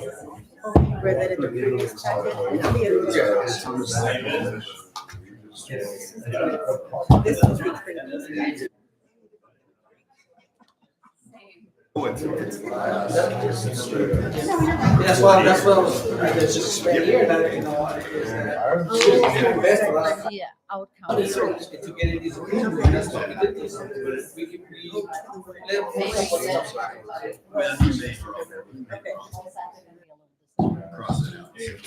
Oh, okay. He said he didn't want any filthies coming in there. He didn't want all that. we need to have an official, that's the next step is. We're gonna go over there anyway because That's the opposite. Once you do that, So that's all we can go. Yeah, see. An engineer needs to get with all, any other agency to get all the requirements for a private road. So what he needs to get to the fire department and ask him what kind of road can you need, the impact of the density of that road. He's good with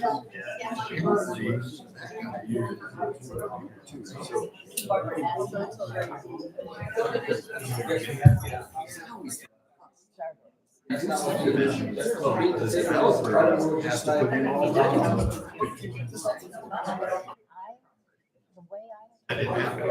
yeah. Come in and go.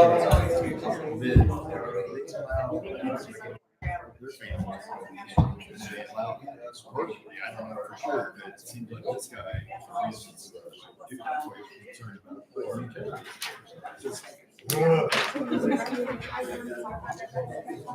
Exactly. And I talked to him. He says, Representing. according to code, if it's 150 feet or more to get off the main town road, to get in there, he says, I will not drive my truck. Because it hasn't been engineered as far as you know. It needs to be engineered to. Because he said if it goes to 150 feet, which is like, he said, basically he won't drive it. This is just crazy. It's just heavy.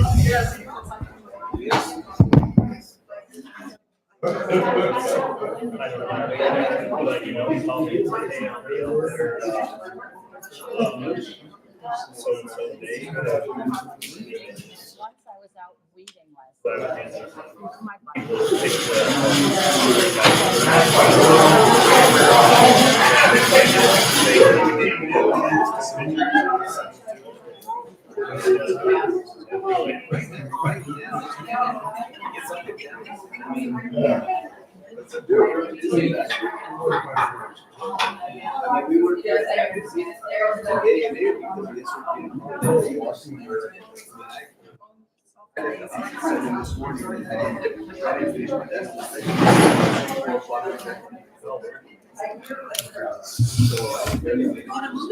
Go,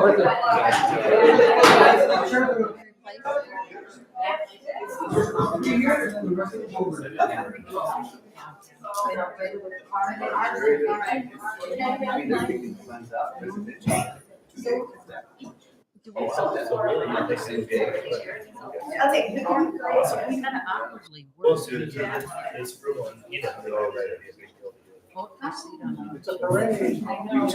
There's enough of us. I did. You take care of some spaghetti.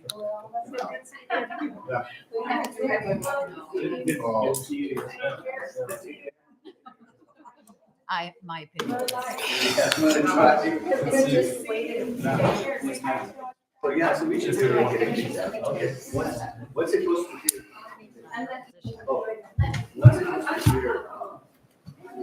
Just make sure that you. Okay, let's rock and roll. Okay, I'll figure it out. And it's a quick one right now.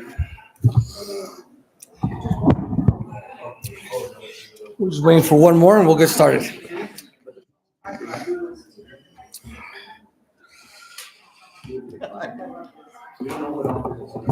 You can sit up here if you want to, but that's okay. Where's Brian? Oh, he's supposed to be over here. Where are you going? What are you doing back there? Hey, Mr. Lowe. Oh, you all know. No, you can comment, you just can't vote. Lowe. That's a pretty cool seat. Yeah, don't touch nothing. Oh, right. Okay. Yeah, you can. Yeah, right there. No, just can't vote. As long as we have. No. Might mess things up.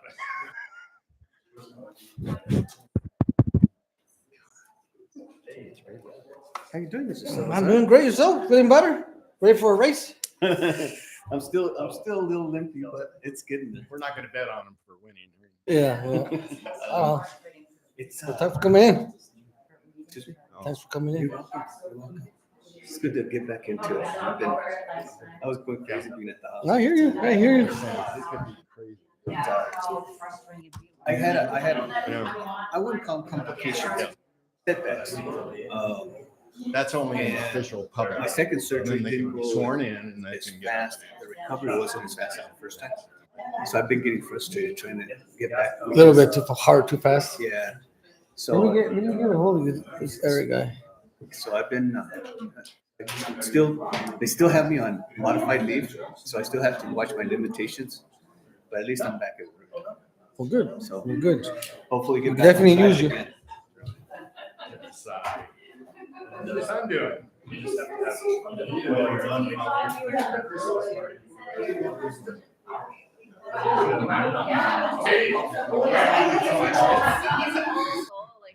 One. Yeah.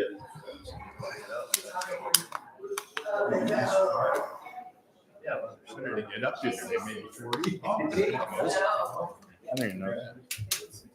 Did they resubmit this paperwork on the pool? The pool they did, but I didn't include it on because I was already packets were already out and everything, but they did. They have it with I have it in my office. Oh, okay. But I'll get that to you. And I was just gonna tell them, no, there were some, things that and that it's gonna be addressed when we get to that point. And then real quick before we start, did you get my text I sent you regarding Snow Road? The demolition on that house in that silo? That's in the snow. The only one that I got in the silo was the one over here on Union. Is it Union? Maybe it is Union. Union, yeah. 1460? Yeah, 1406 Union. Yeah. So they never came in to get the trees? Yeah, they expired They expired. and they got an extension. Okay, so Yeah. they did come to see Yeah. you then? Okay. Because I told them, we can't issue your permit. Your permits are Expired. expired. Well, they came after you told them. You know what I'm saying? But they They did come in and see you. Okay.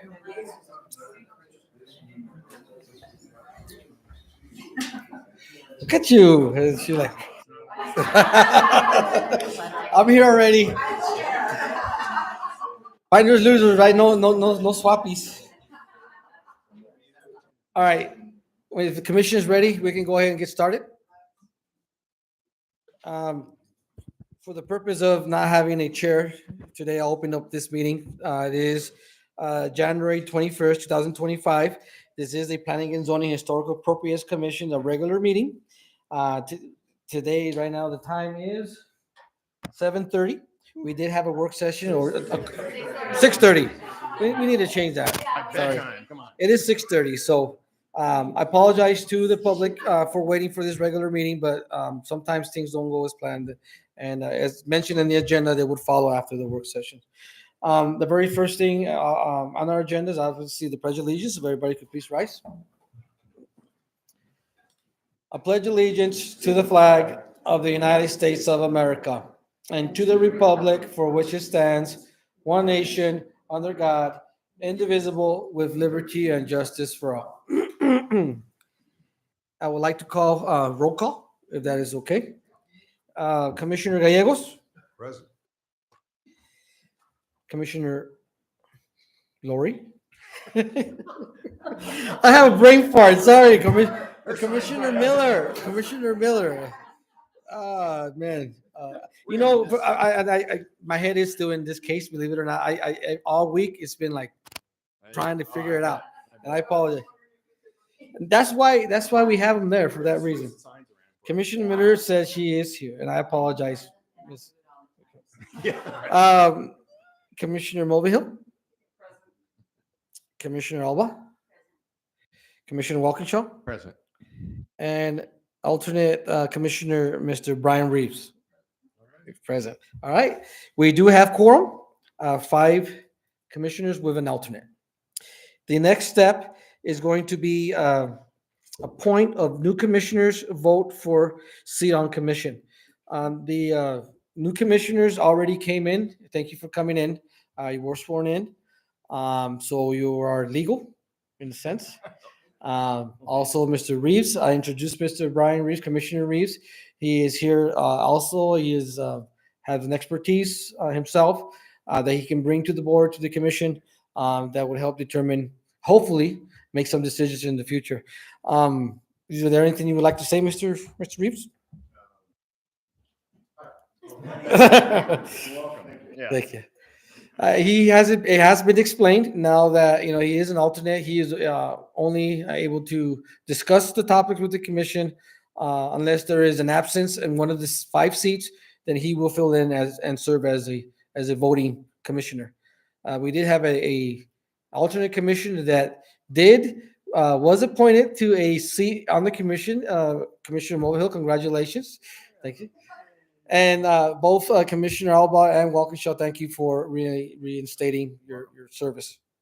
Okay, so now the vote for the commission seat. So how this works is somebody will make a motion or recommend, a commissioner to take a certain position, a seat on the commission, and then somebody else wants to make a second to that, then we put it to a vote. Okay, if you disagree, then don't make a second. Right? And if there is a second, that obviously goes to a vote, and it needs to have the majority, with just 3 yeses and the minimum, right? 2 noes. Right? So the very first seat that we're going to discuss is a chair. Commissioner Alba. Okay, Commissioner Alba as the request to consider, right, as a chair. Is there a second? No, second. You second? Okay. First was by Mulvihill. Second by Commissioner Walkinshaw. Any discussion? No? Ready to vote? Okay. Commissioner Gallegos? Yes. Commissioner Miller? No. Commissioner Mulvihill? Yes. Commissioner Alba? Yes. And Commissioner Walkinshaw? Yes. Okay, so there is 4 yeses and 1 no. Congratulations, Mrs. Chair Alba, Madam Chair. All right, the next one is going to be for Vice Chair. Okay, do I hear a motion?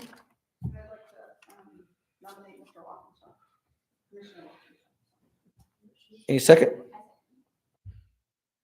First by Commissioner Mulvihill, second by Commissioner Alba. Any discussion? No? We'll go ahead and go to vote. Commissioner Gallegos? Is that a yes? That's a Okay, yes. sorry, apologies. Commissioner Miller? Yes. Commissioner Mulvihill? Yes. Commissioner Alba? Yes. And Commissioner Walkinshaw? Yes. Motion passes. Congratulations, Commissioner Walkinshaw as Vice Chair.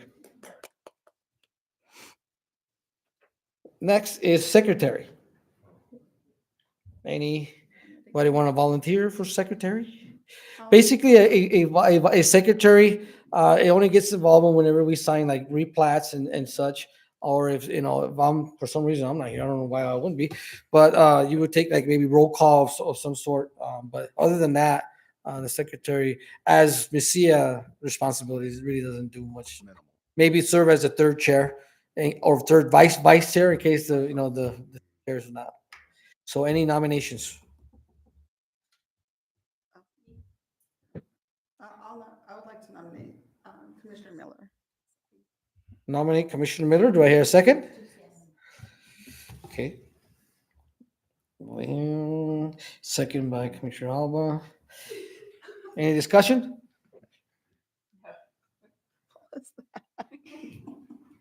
All right, no, okay. Commissioner Gallegos, Yes. Commissioner Miller, You got my name right. Yes. Commissioner Mulvihill, Yes. Commissioner Alba, and Commissioner Walkinshaw. Yes. Oh, the vote is 5-0 unanimously. Congratulations, Commissioner Miller, Secretary. Okay, Secretary. I believe that is it for the votes for the seats. All right. Now, you all want to like rearrange and find your adequate seat, please?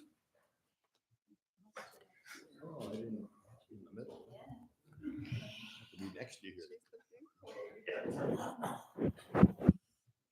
You're back to your girls.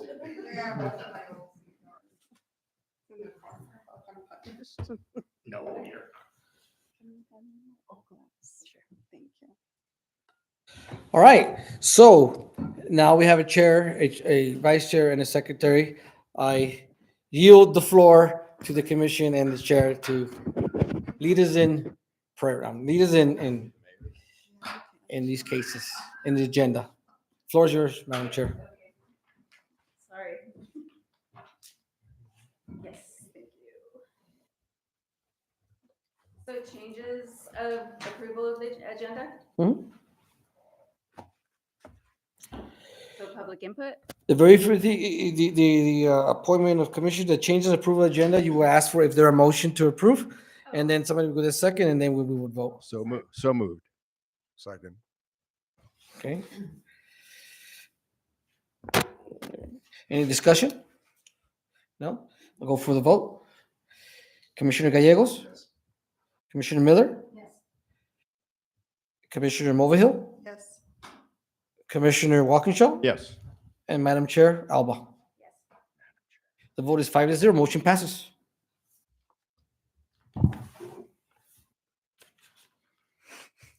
So Now, this is for public input. Correct. Yes, the public is invited to address the commission regarding items listed on the agenda as allowed by the chair. You can also email your comments to clerk-treasurer@messiah.nm.gov at least 72 hours prior to the meeting. An approval of consent agenda, correct? No public input? Oh, is there any public input? I'm sorry, guys, I'm nervous. Oh, that's. You're good, Madam Chair. You're good. Okay. All right. Moving along. When if you don't see anything, you say it out, so it's on record. There is no public input. We'll move to the next item. Okay. Let's see, so this is, Number 6. yes, the approval of consent agenda. No items on the consent agenda indicated by an asterisk will be voted on with one motion unless the commissioner requests that a specific item be removed for discussion. Correct. So do you get a motion? Anytime before you discuss anything, you have to request a motion. Yeah. All right? So moved. Second. Who was the second? Mulvihill? Commissioner Mulvihill, second. All right, any discussion? No? I'll go ahead and go with the vote. Commissioner Gallegos? Yes. Commissioner Miller? Yes. Commissioner Mulvihill? Yes. Commissioner Walkinshaw? Yes. And Madam Chair Alba? Madam Chair, motion passes 5-0.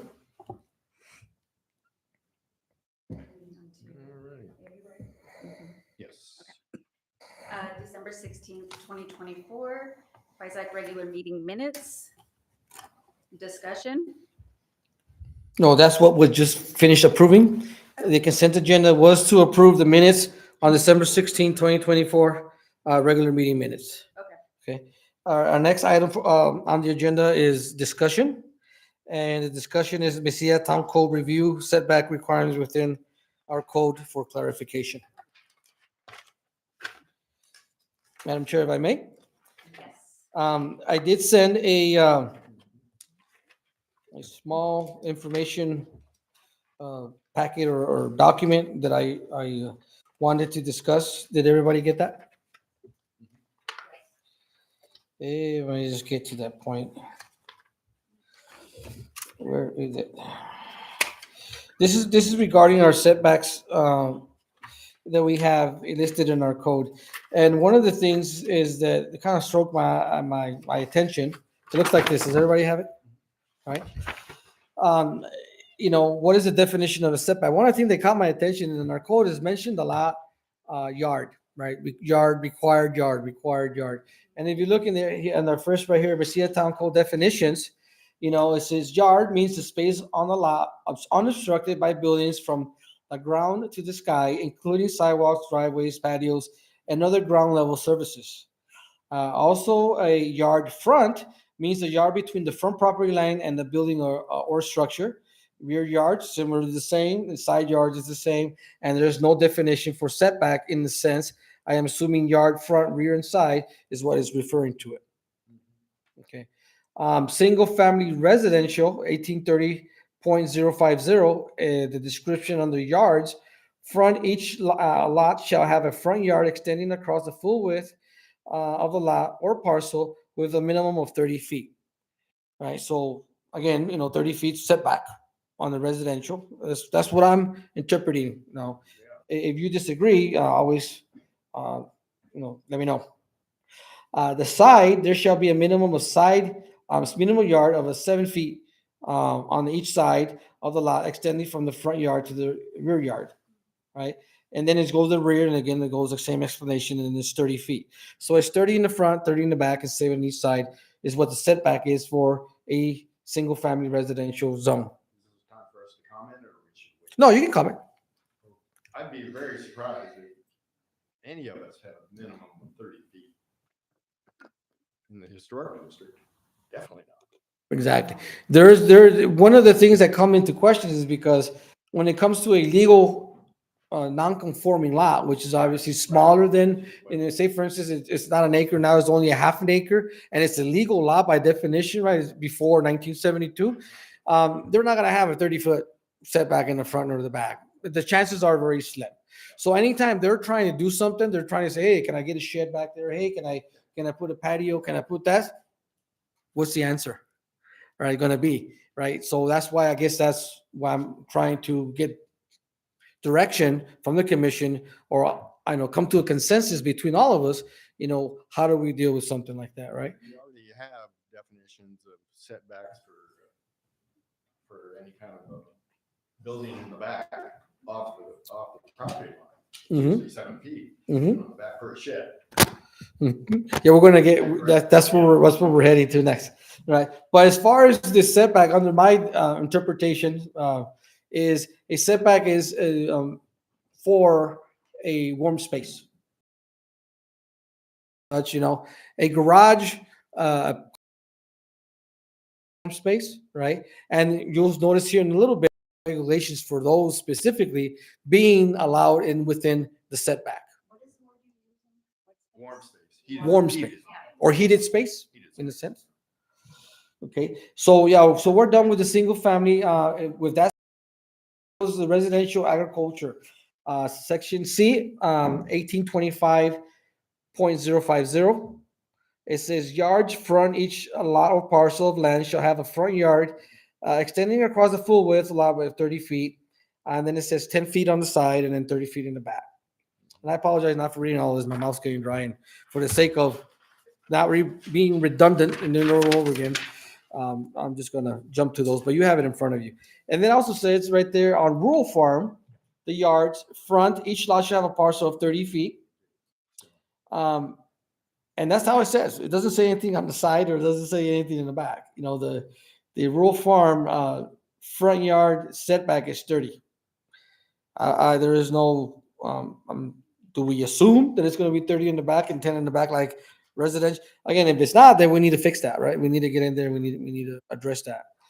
Question. So if you are living on like a callejon and An alley? like a cul-de-sac, Mm-hmm.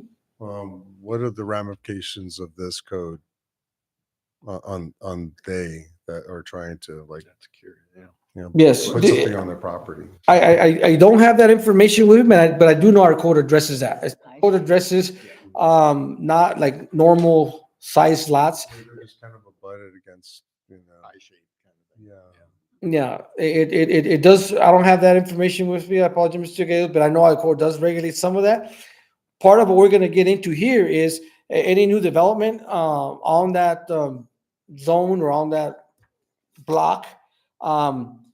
You would could determine the front setback based on all the other homes around you. Like all the other homes are 7 feet, but our code says it's supposed to be 30.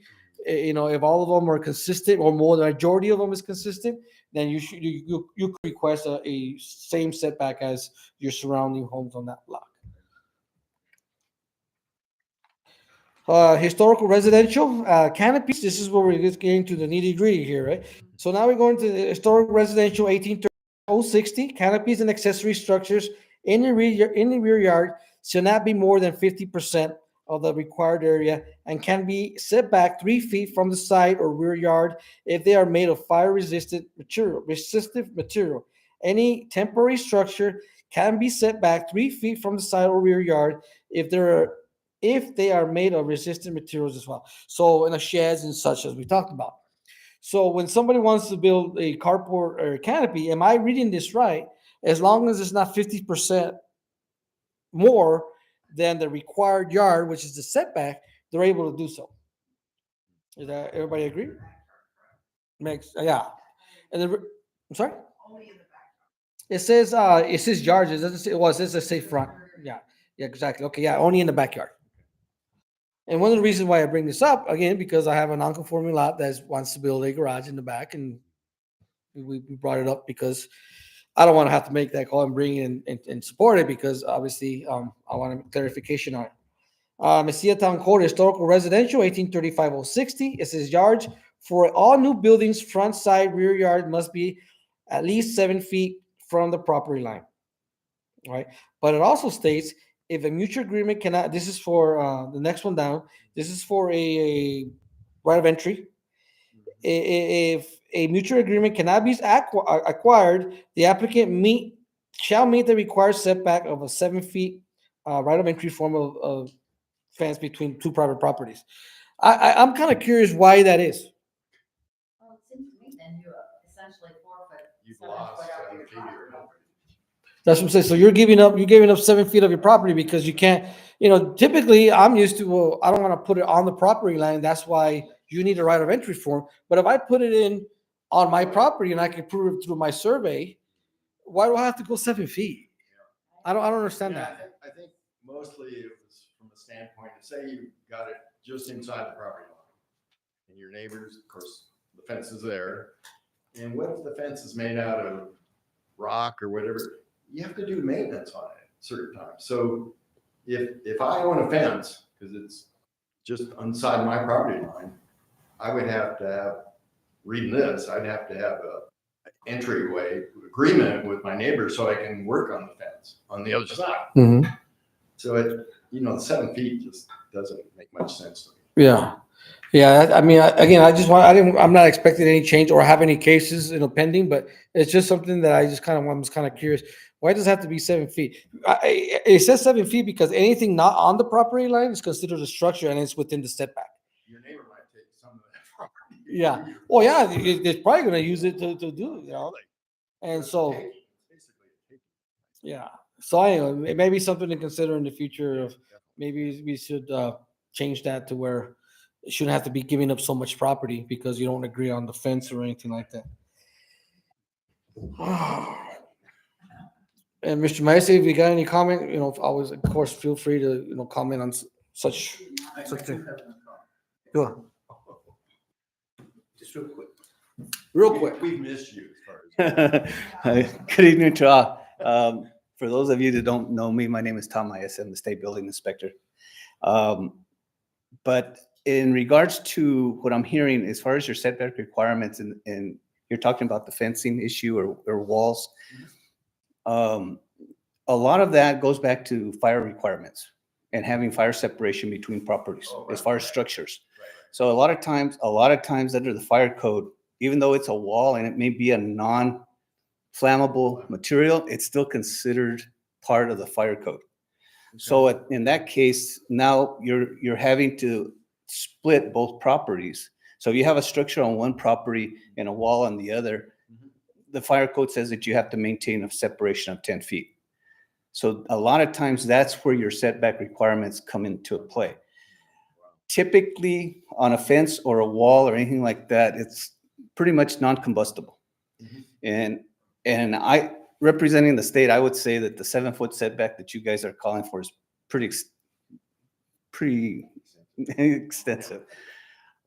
Typically, we would go like 3 foot, which allows you enough room to get behind there, do some work that you need to do and still maintain a drainage that you're not going to create a drainage problem onto your neighbor.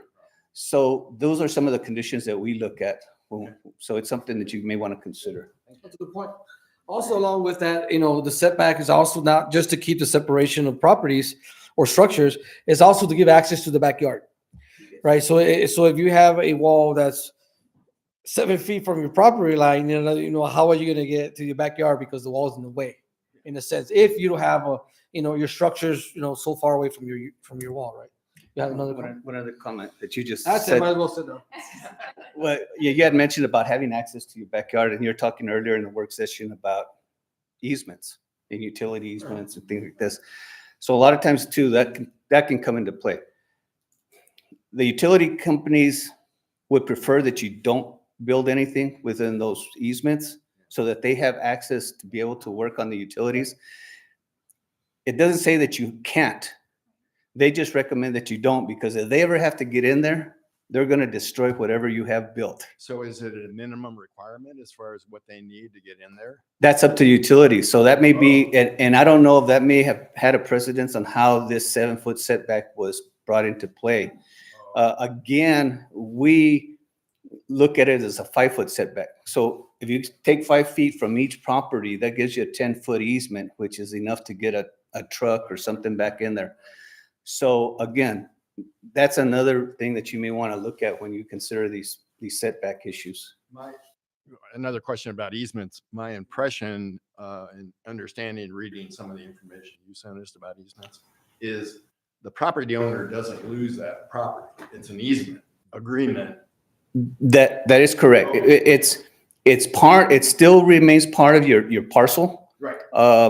If you ever sell it, it still is shown as an easement, but it still remains a part of your parcel. But you don't relinquish it, but you actually give the utility company domain to come in there and access through there.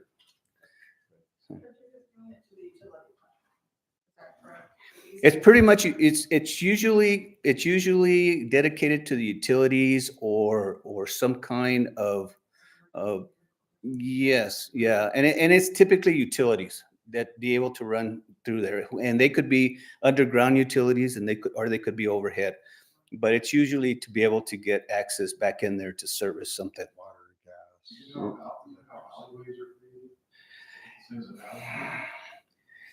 Well, not necessarily. The alleyways is something that's developed throughout the community itself or throughout the township.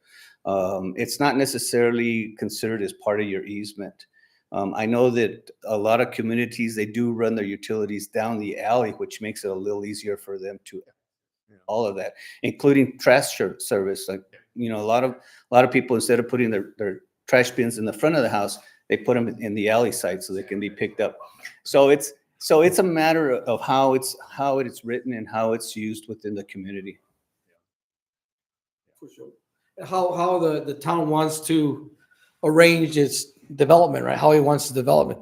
Yeah, and I don't.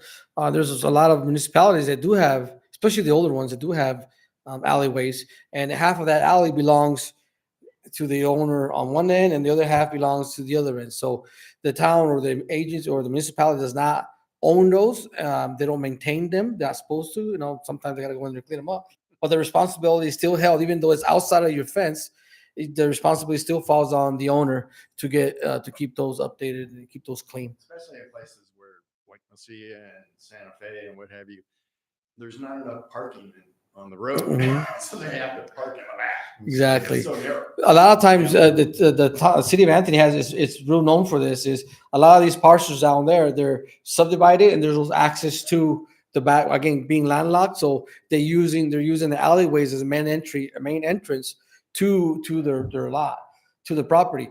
But and they've been doing this for years and years and even since I was a kid. Because again, these alleyways are not owned by the city to give you permission to use. These are all owned by property owners. At any given time, the property owner can say, I don't want you passing through my alleyway. Right. But there are many houses have been decided. Most of them are relatives, just subdivide. Again, you can't put more than one home, but so they'll divide it and then they have used the alleyways to access those roads. But they're kind of a pain in the butt. Mr. Salazar, I just want to follow up on Commissioner Walkinshaw's question. So, I mean, we know lots of people here in Mesilla that live in the historical commercial district, right? And so there's always this kind of like battle to get the right, parking spot. So if you have that easement, how much ownership do you have over it for someone to park there or not park there? If it's That's like a good 3 question. feet or whatnot, it's right off the road. Is there? Well, do you have to look? I think it's deed by deed because there are some structures that are deeded up to the property line. Yeah. You know what I mean? And obviously you own nothing outside of your wall. There are some properties in the historic zone that have the minimum, which is 7 feet, some over 3. So I think it's depending on your property, your deed is how much right of way do you got to give to the town for infrastructure and utilities. Basically, is what it is. For parking, I don't think I've ever heard an easement for public parking. Right? It's just right of way. It's known as a right of way, but you're coming up with hard questions today, man. What's going on? But I'm writing these down. I'm going to get you an answer for those. Okay. Required off-street parking too. Yes. Yeah. Yes. Yeah. We have the required off-street parking. So depending on new developments, how much you're supposed to allow for your. I think I've seen places where it came up, or it didn't come up with a meeting this morning or this afternoon work session. The fire department can post, if it's a narrower road, they can post and say no parking because this is a fire access. So in those cases, I think that's basically you're not supposed to park there. Exactly. You have to have a driveway into your property. And all those got to be considered. Sometimes we overlook those, but all those got to be considered when approving certain residential builds or whatnot, site builds they call. Oh, yeah. Okay. All right. Moving on, the mutual agreement. Okay, now we go to M8 Mesilla Town Code, Historical Residential 1835-060, Section I3, stucco, brick, stone, wood, and adobe are permitted. Exterior wall materials, aluminum siding, metal panels, metal and aluminum fencing, mirrored glass, unstucco concrete, and unstucco concrete. It says it twice, don't it? Are prohibited exterior walls materials within the front setbacks. I'm always told that no type of these construction materials is allowed, period. But there is this. It says exterior wall front setbacks. Okay, so again, interpretation on something like that, where other sections of our code might be controversial, but it just says in the front setback you can't have it. Now, is it material for the wall or is it material? So there's not a very good explanation. Again, I'm just bringing these up because we're going to have to prioritize in our time and be able to come back and pick those up. Commercial use, for all structures, the side and rear yard setbacks must be at least 7 feet unless the structure meets current building code standards for a fire resistive requirement, which is, everybody together? 3 feet. All right, we're getting somewhere. A structures, building structure to the property line, a zero lot line shall require a right of entry agreement signed by all property owners of all adjacent properties for the construction and maintenance in the recorded Doña Ana County records and filled with the town clerk. So you could build up to zero lot line, but there's got to have a right of entry, just like a regular fence would, from all property owners. Commercial zone 1840.0440, section D, in the event that a mutual agreement cannot be acquired, the applicant may, 1, meet the required setback of 7 feet. 2, apply for a variance through chapter 1885 BCA Town Code to the Board of Adjustments, in case, they can't get in any agreement with that. So there really is not much choices after that. After that, you're like, well, no fence for you, or if you don't want to lose, the 7, because if you have, 100, 200 feet of property and you give up 7 feet, man, that's a lot of property, right? So anyway, something to consider. The Cia Town Code, General Provisions, 1860.240, a through lot shall maintain a front yard setback on each street. So there are some streets that both sides have a street, it goes all the way through, then they both got to meet setbacks on each street. But that's what it says. Any front yard requirement is met when the depth of the front yard at least equals to the average of that established by front yards of existing buildings on the same block. That's what I mentioned earlier with Mr. Gallegos, right? So if you're trying to do that. General Provisions 1860.310, canopies or roofs and accessory buildings in the rear yard shall not be more than 50% of the required area. I think we covered that one already. General Provision 1863.20, the following structures may intrude into any required yard with a 5 feet or greater in width of depth. So this is a little bit different, right? So this is not non-heated space. This is heated space that have eaves, fireplaces, all this such that intrude into the setback, and it kind of gives you, fireplace structures not wider than 8 feet, 2 feet intrusions, right? Stairways, again, if you have balconies, everything that's attached to a primary structure, 2.5 feet of that, and it just kind of goes down the line. Planting boxes or masonry planters not exceeding 42 inches. The height is 2 feet. The height is 2 feet of a setback intrusion you can have, which is kind of, I'm a huge, gardener, right? Generally, I use my fence or my wall to put the planters along, right? Reading this, I'll be like, man, I'd be in big trouble, because I got like 80 feet of planters along my wall, but you can't do that according to this. You can only have 2 feet within the required setback. Guard railing around ramps, 2.5 feet. And that's all I have for setbacks. Any questions or any comments on setbacks? Nope. Good. Madam Chair, floor is yours. Moving on to action and consideration.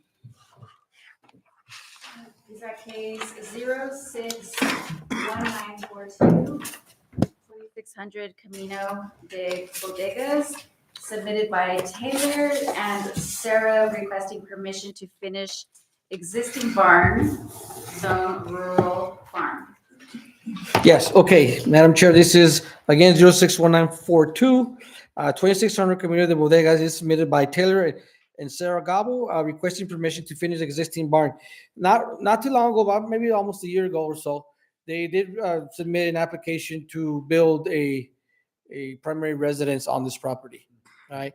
They did mention at the time that in the future they were going to, put in an application to finish a unfinished barn on the property, and this is where we're at. So this is what they're working with. Applicant is looking to complete the construction of already existing barn. The barn was left incomplete by previous owner, Mr. Gobble, was approved for this residential site recently by PZHAC, again, for a residential use building, primary building. I have no concerns by staff. Recommend approval. Supporting information, site plan, foundation plan, floor plan, roof plan, elevations, proof of ownership, and contract. Proof of license is also included in your packet. And you see there is all the plans that were submitted along with this application. Not too long ago, I implemented a review by all department heads in Messiah, and also Mr. Maese here reviews these packets on not all, but most of them that deal with construction and building and permits and such. The last page there, you can see all 4 signatures have been signed. Stand by for any questions. Well, I'm wondering, how much of the building has been already completed and Yes, I know that most of the frame's done. Yeah, the foundation, the frame. This was just like the shell. Some of the shell okay. it's just a matter of some of the interior, which really we don't regulate. But I mean, just the construction part. Notice the fire department did not sign off on that. Is that necessary? Well, I didn't see it. Oh, there he is. I'm sorry. yeah, the last page right here, Mr. Greg Whited. Yeah. Yeah. There was one of them that wasn't cited, it wasn't this one. Any questions? Madam Chair, if you would like to request a motion to approve?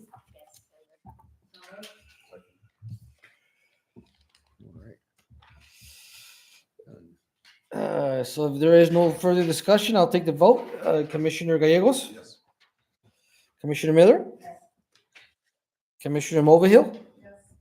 Commissioner Walkinshaw? Yes. Madam Chair Alba? Madam Chair, you have a motion. It passed at 5-0. Next case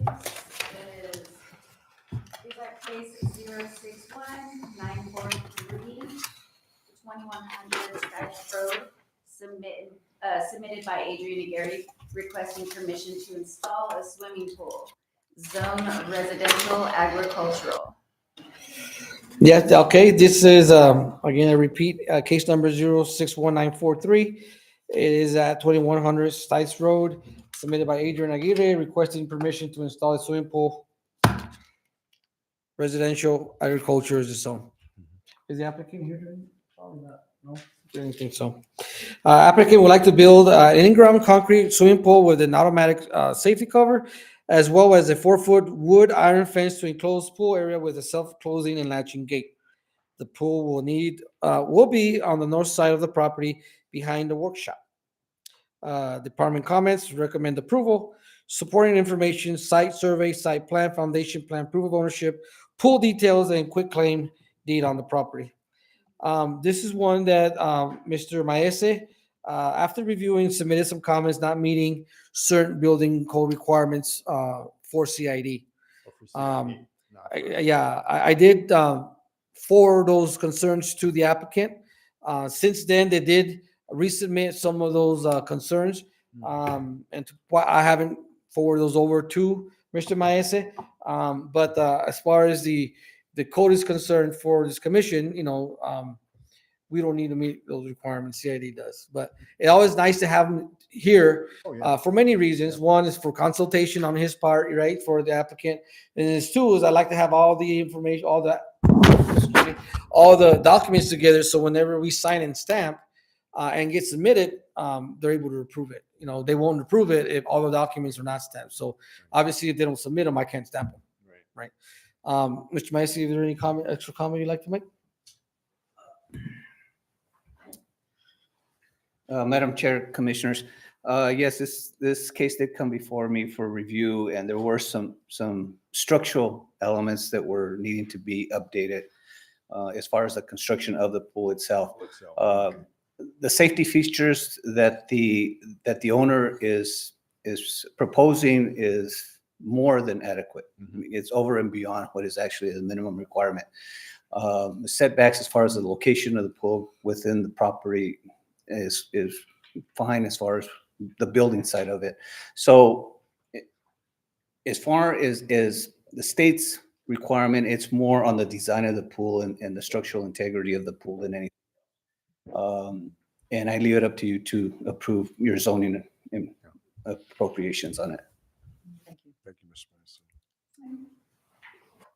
Permission? Yes.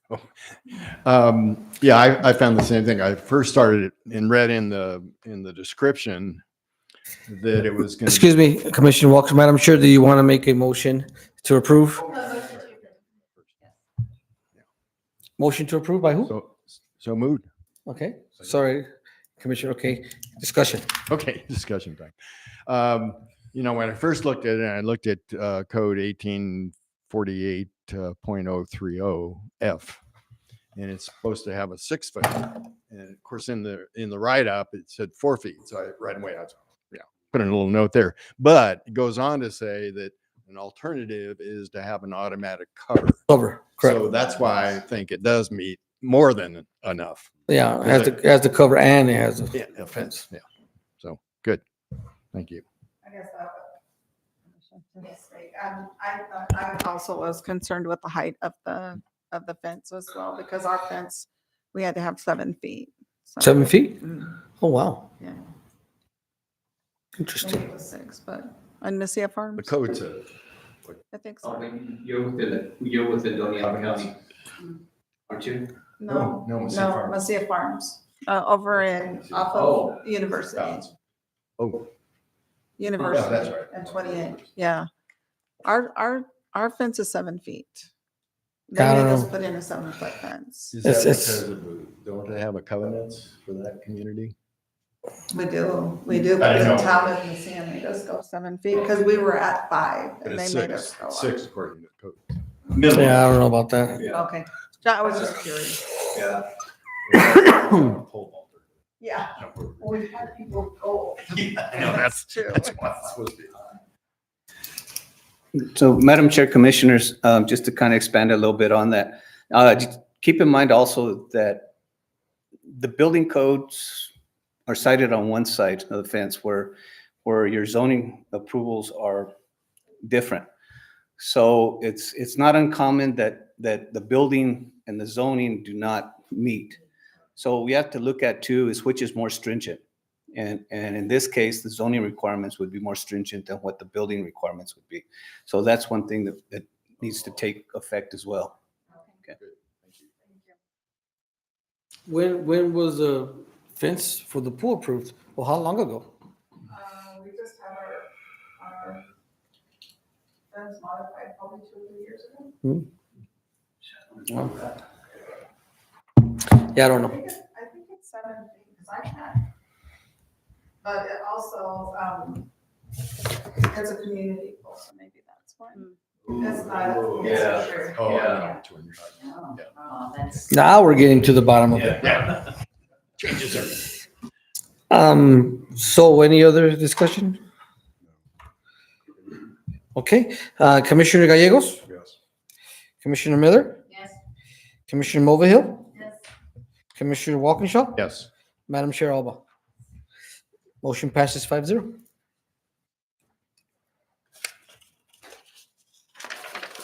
License 1302, 2489 Calle de Principal, submitted by Chantel Thompson, requesting permission to bring a business and portion of an established restaurant, zone historic commercial, sorry. Yeah, this was submitted by Chantel Thompson. She is, the packet is included a lease contract by the owner of the property. She is renting a small square footage, small room inside the business. They won't have any access to the business unless you go through the main access of the business there on hand. There is adequate parking. There's 5 to 6 parkings that I indicated there on the site map. She is wanting to sell flowers. Flowers is joy, is happiness, is something that we all need it sometimes, right? The flowers are fresh, and sometimes the flowers are, I hate saying fake, but they're not real.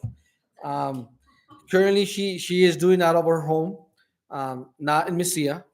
but she is has a good following online on social media, and she's looking to establish a physical address.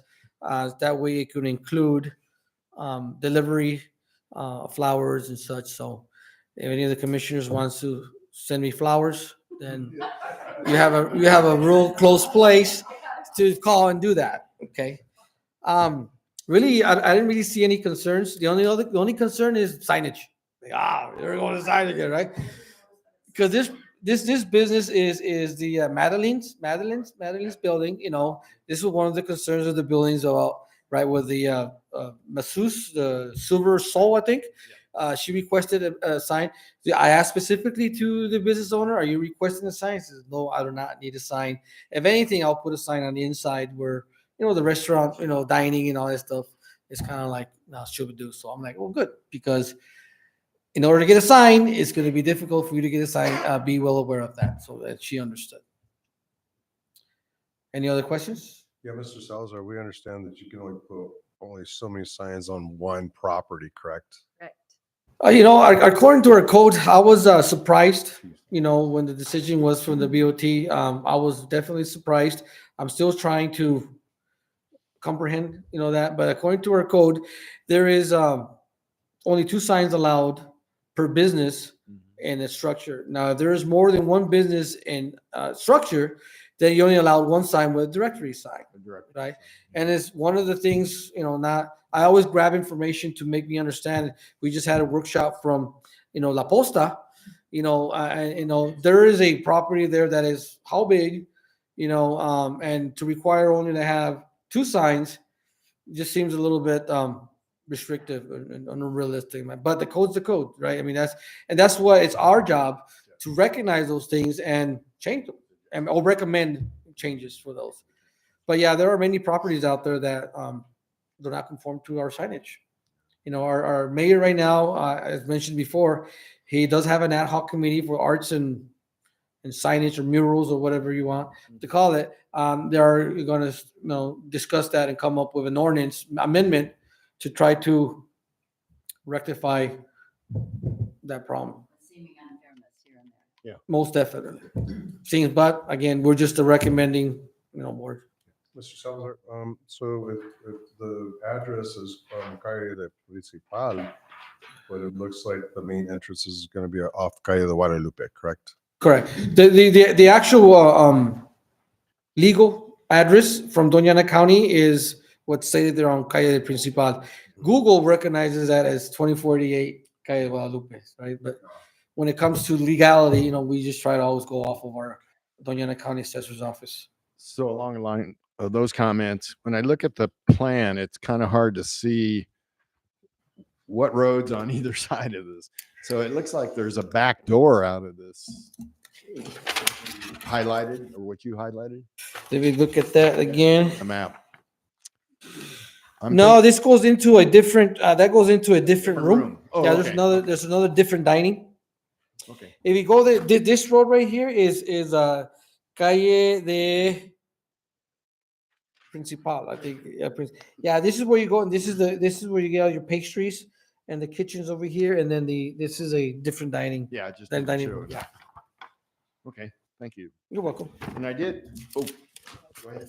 No, I did have one other quick question, because when I read further down, and as far as number of employees, they were basically just, I'm trying to find it here. Oh, yeah, it's on the back page. It says staffing, we will hire skilled florists and sales associates. So she puts this together at her house, right? And maybe Bruce's or whatever. And she brings it there and sells it there. So No. Oh, No. Currently she's doing that. Currently she is building a home and selling out of her home. Right. Once it's approved through here, she'll be doing all the businesses through this space, this location. okay, good. Now, granted, So- I mean, sometimes you might want to bring something from home. So it and does work kind on of beg the question about how much parking. And I know she shows on the map that it looks like she has 5 spots. Yeah, but that's for the whole building, right? That's not just for her. So I guess the question is, how many employees is she going to have, and how much parking does she need off-street parking? Well, I have to double check on the code, but I don't have that information with me in front of me, but I believe it's supposed to have, one or two parking for every 5 employees. Oh, okay. Now, which to me, again, going back to regulating parking, you would think that the parking would be looked at, based off of the occupancy of the building, right? You might have 2 employees, but you have, I don't know, 20 tables for customers to come and eat, right? So yeah, that's just the way the code's written, and they base it off of employees. Good, thanks. Yeah. Well, Mr. Salazar, we understand that um, the town of Mesquite can absorb those extra spots. And am I incorrect when I say that you have to pay like a certain amount of money to create those spots if you don't have them? Parking spots? Yes, correct. $150. That's correct. $150 for the first 5 employees. If you don't have adequate parking, yeah, it's $150 a yearly fee that you would have to pay, and then it will be up to what is it? Is it 5? And then it says 19, up to 19. Yeah, no. And then it's Property owner does not have that. correct. Yeah. But I guess one more comment on the cost for $150. It's not a designated spot, right? I mean, Yeah, yeah. someone's parking there. Sometimes Yeah. business or applicants want to know, well, since I paid $150, I should have a spot I mean, there. I guess you could set up. Yeah, unfortunately, we can't move buildings, right, and provide more space. That's just how what we're dealt with. Mr. Salazar, I have one question as far as it says no additional signage will be needed. Does this person realize that that also means like on those little sidewalk signs? If she's saying none, there won't be any put up, right? Because they impede the walking area. Traffic. No sign, no sign. No, I yeah. hope she understands. You're mentioning the we call those the sandwich signs or the A-frame signs. Well, first of all, you're not supposed to have those at all, right? Yeah, so. Yes, yeah. That is being also looked at through the ad hoc committee. Only again, we're here to regulate the code and with the intent of providing the, trip hazards or a cluster of signs or, this is what but at the same time, we got to keep in mind, we want to support these businesses to be able to draw a crowd into their business. So there's going to be a balance, but yeah. Business is not going to use signs. Yeah. I would take her word that Yeah, see, the A-frame sign is actually listed in our code that it is allowed, right? But it gave a time frame of 3 months that the board of trustees will allow it for 3 months, and then they will go back and they would make a decision. They will continue to allow A-frame signs, which they never went, and there's no evidence of that anyway. So therefore, the 3 months expired, and it's not allowed to have A-frame signs. They're supposed to be temporary. Correct. Yeah. Just to try it out to see how, but again, it wasn't followed up on, and I don't know why, but it was. Yeah, so now, yeah, definitely, they're not allowed, so yeah, code needs to be addressing that. They're allowed. They're allowed. Any other questions? Madam Chair, you ready for the vote? Yes. All right. Commissioner Gallegos? Yes. First, did we did a motion on this? Did anybody did? I didn't write it down. Anybody motion first and second motion? We had, No. Can we get a motion? Motion. So So motion. All right. So first, I'll over here. Second. Or okay, I apologize. I didn't catch that, but all right. So we're going to a vote. There's no further discussion. Commissioner Gallegos, I will say yes again. Commissioner Miller, yes. Commissioner Mulvihill, Yes. Commissioner Walkinshaw, Yes. Madam Chair Lucero. Apologies. Have it. Madam Chair Alba. I was doing so well. That I apologize. Habit. My apologies. I'll get there. Picture of happy. Yes. Throw something at me next time. Madam Chair Alba, the vote is 5-0. Motion passes. Moving forward with commissioner or staff comments, is that correct? Correct.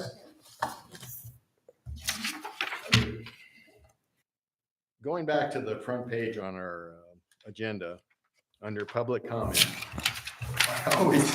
I'd like to have that struck. I mean, it doesn't make any sense, because you don't post in the post offices and other places and online until 72 hours before.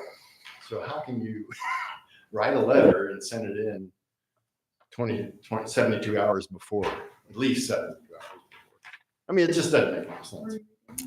I see. So there's a 72-hour minimum notice, but yeah, you're giving a 72-hour notice to comment. It doesn't work. Okay. I'll definitely take a look at it and just make sure there's no legalities or anything behind it, and I'll consider that if the commission is okay with it. Is there a way that we could get the information for our meetings before, like, before 72 hours before our meeting? Can we get them like a week in advance so we can like That's hard. prepare? Yeah. I've been trying to do that every single meeting. I try, and it's just not, there's always some type of, homework, or sometimes I think I gotta get out. Also is for the permitting process to require for an applicant to submit his application 10 days in advance for a meeting that's gonna happen almost 2 weeks later. It's a little bit hard. I think as long as they have as I request for them, as long as they have their application in with all the documents in order by Wednesday, I will put them on the scheduled agenda for the following Monday. My goal, as I mentioned to Liana, is to have all the applicant packets and everything out to you and available for pickup on Wednesday by Wednesday afternoon. That I've been trying to do that for some time, including these workshop paperwork. There was no need, for you all not to get them. You should have received them. I apologize for that. It's just trying to gather as much information for everyone to consider. Was till the last second. I mean, I was out there running around trying to get these done. But yeah, definitely, we will definitely work hard on getting that done. Yeah, and I appreciate you getting out online to us. Usually you do it on a Thursday. Yeah, I usually that goes out sooner. A little bit of chance, Mhm. but not as much. Probably. Yeah. Yeah, I know. Any other commissioner comments? Just one comment. Welcome back, Mr. Maesa. We're glad to have you back. Thank you. He's just a guest visitor. He's not coming back every day. We're not paying him. No. Again, yeah, definitely. He does have a lot of wisdom, and lean on him a lot. So I'm glad that he's feeling better. Yeah, and I would agree. Thank you for the, how are you gonna call it? Welcome back. But I wanna thank Mr. Salazar for putting together. We now have a electronic approval as far as the packets that come in. So during the time that I was out, we were able to stay on top of it as far as approvals because of him being able to get those electronically to me while I was bedridden. Yeah. So it's worked out really good, and hopefully it'll continue to get better, but it sure has helped, and I want to thank him and the mayor for being able to put that together for us. You're welcome. It goes both ways. It's his benefit and our benefit as well, right? Well, again, welcome. Eddie, I did have one more comment based on the work session. Would you kind of repeat how this is going to come about as far as the subdivision? It doesn't come to us until they do the final. No, okay. Yeah, I understand. No, yes, that's true. Okay, so if you look at our Title 17 subdivision code, right? There is requirements for all subdivisions. Okay, the one to include an alternate summary subdivision that doesn't have to go through the stringent requirements. Okay, but for a regular subdivision, after they tell you got to meet with staff, let them know what we need and all that stuff. Once I gathered all those paperwork, I forward all that information to the commission for review. The commission reviews that and says, yes, we're able to do something like that. And then we will set him up for a preliminary hearing, a plat, to approve his what he wants to do on the subdivision, his development plat, wherever you want. Exactly. So interpreting that is providing that information to you all within 35 days. I decided to do a work session so that we can all come to consensus together in person and see if Mr. Bernal was willing to move forward with that. We need to give him that again, because that's a lot of time and money that he's going to need to invest in, right? So this is just a work session. Once he's ready, he knows now that he's got to meet certain requirements under the alternate procedure. Then he's going to submit that under the preliminary plat approval. Right? Any subdivision gets two approvals. It gets a pre and it gets a final. I don't want to say preliminary because that's too long and my mouth's dry.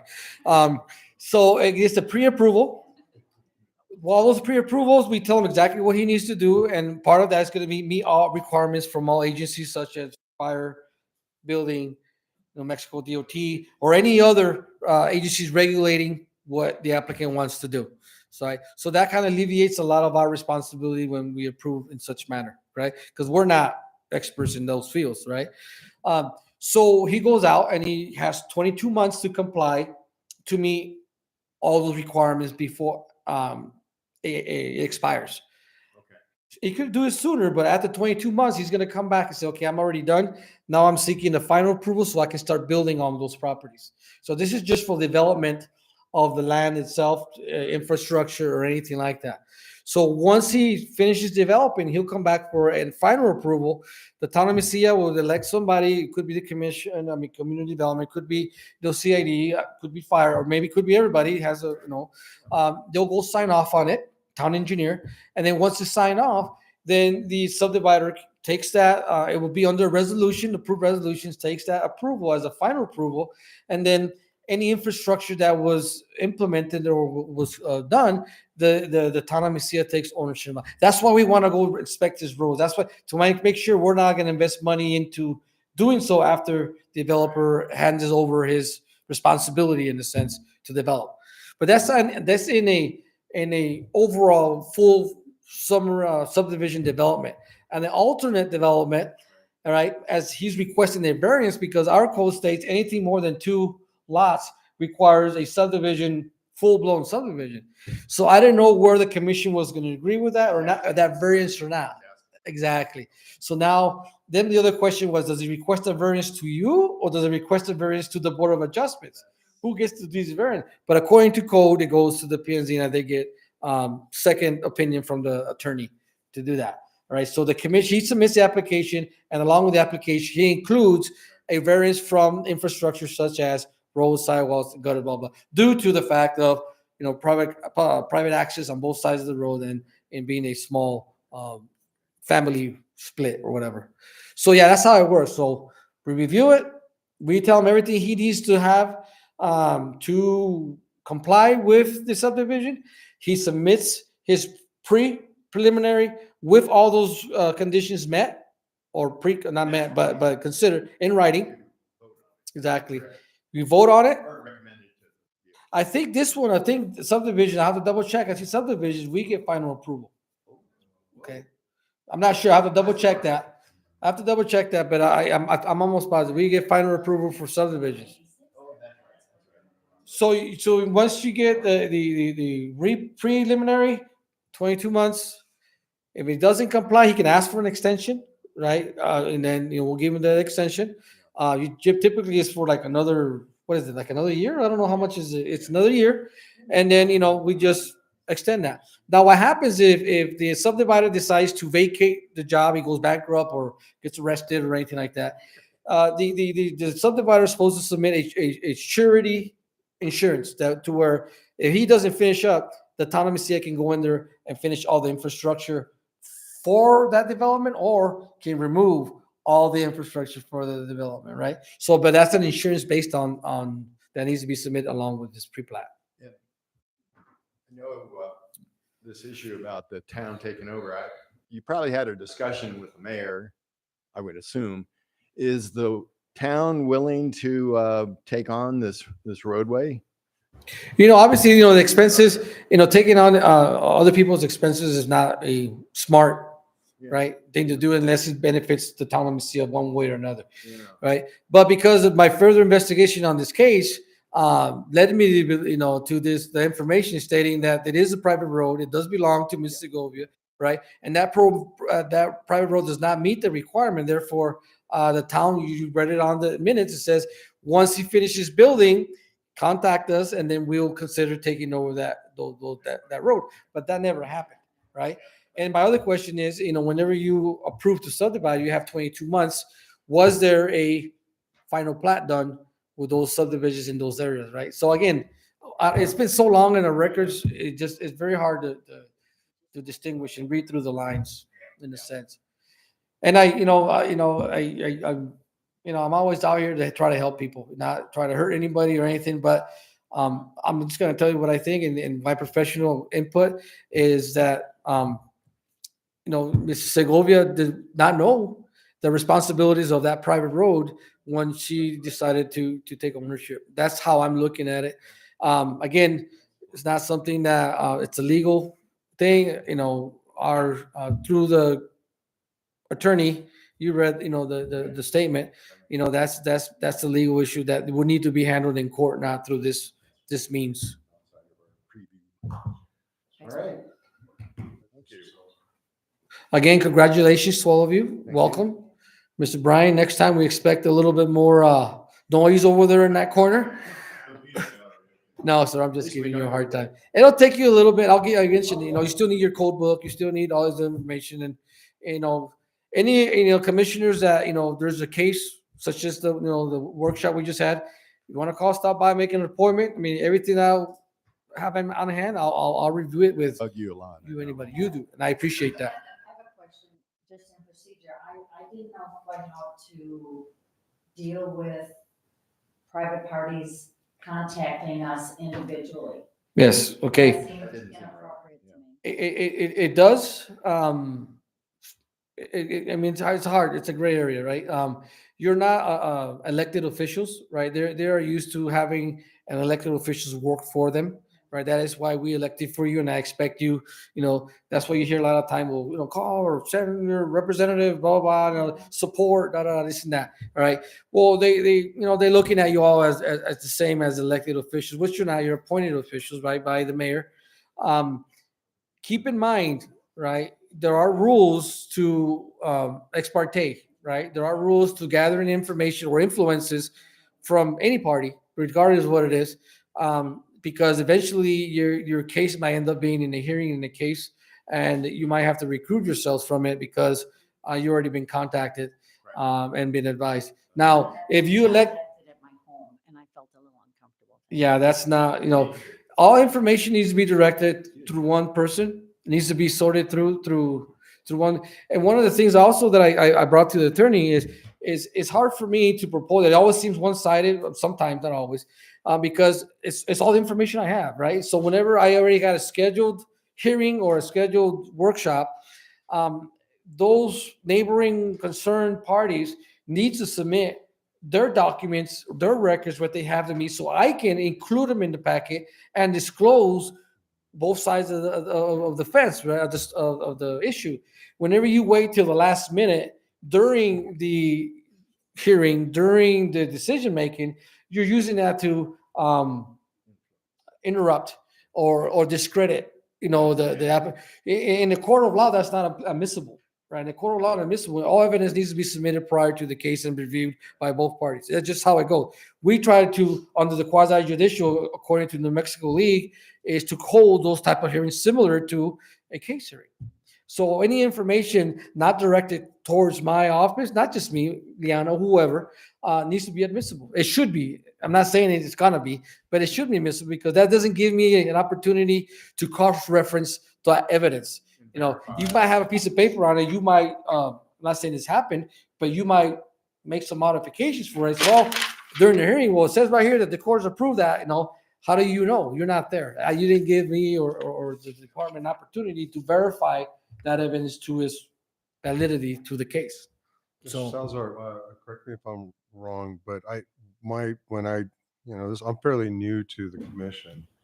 And in my training, I understood that you can have constituents come up to you and talk to you about issues. But the bottom line is you can't really discuss the issue. You could just listen to the issue. And then if they want to provide written documentation, then they're supposed to go through the town and see it through you, Mr. Salazar. But us as commissioners, we're supposed to remain independent. Yeah. Yes and no. I mean, it depends on. I mean, it's not something that you legally have to do. It's about Or neutral. morals and ethics of the commission, right? As parte, it's not something that you broke the law. It's just morally, it's not right to listen to one party without having the other party give you explanation of it, because they're already. Even like during the regular case law, somebody provides evidence they shouldn't have, but they're very good evidence, and the judge says, please, disregard that evidence was just in front of you. You're still going to be in your mind saying, well, man, I shouldn't admit him, but he does have a picture of the guy stabbing him, I right? understand it's an ex parte issue, so you cannot really discuss. You can't discuss, and you shouldn't be giving attention to somebody or an opportunity to somebody coming to you and giving them their side of the story. Now, again, it's up to what your discretion is. You shouldn't, but if obviously you feel that you need to listen to them to a certain extent, but I don't advise that happens. Same thing, like a lot of times the members of the community will send out these 2-3 email page letters in the email to the commission or to the board regarding the case where they stand on it. They shouldn't be opening those emails. And not, again, everything needs to go to my department, because I need to check all those need implemented. But yeah. Okay. I'm really hungry. Okay. I thought you had something else. No. Yes. Typically, we've been voting on it, but the way the mayor does it, I think it's pretty cool. Is there anybody there's any objection? I'd like to adjourn the meeting at this time, and then we stop faster. No. All right. No objections. Let's go home. Thanks again, everybody. Good job. Everybody. Hope you learned and enjoyed it. I know you will.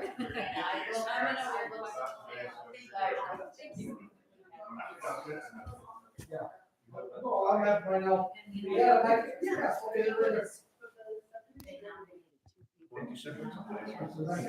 See you when I see you.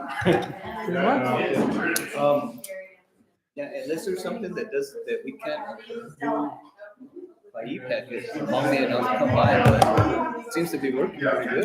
I think we're kind of getting a little hang of it. Obviously we still need your services. I don't think it needs to be all the time. Sometimes, but yeah, sounds cool. That'll work. Thank you, man. Have a good one. Take care. It'll get better.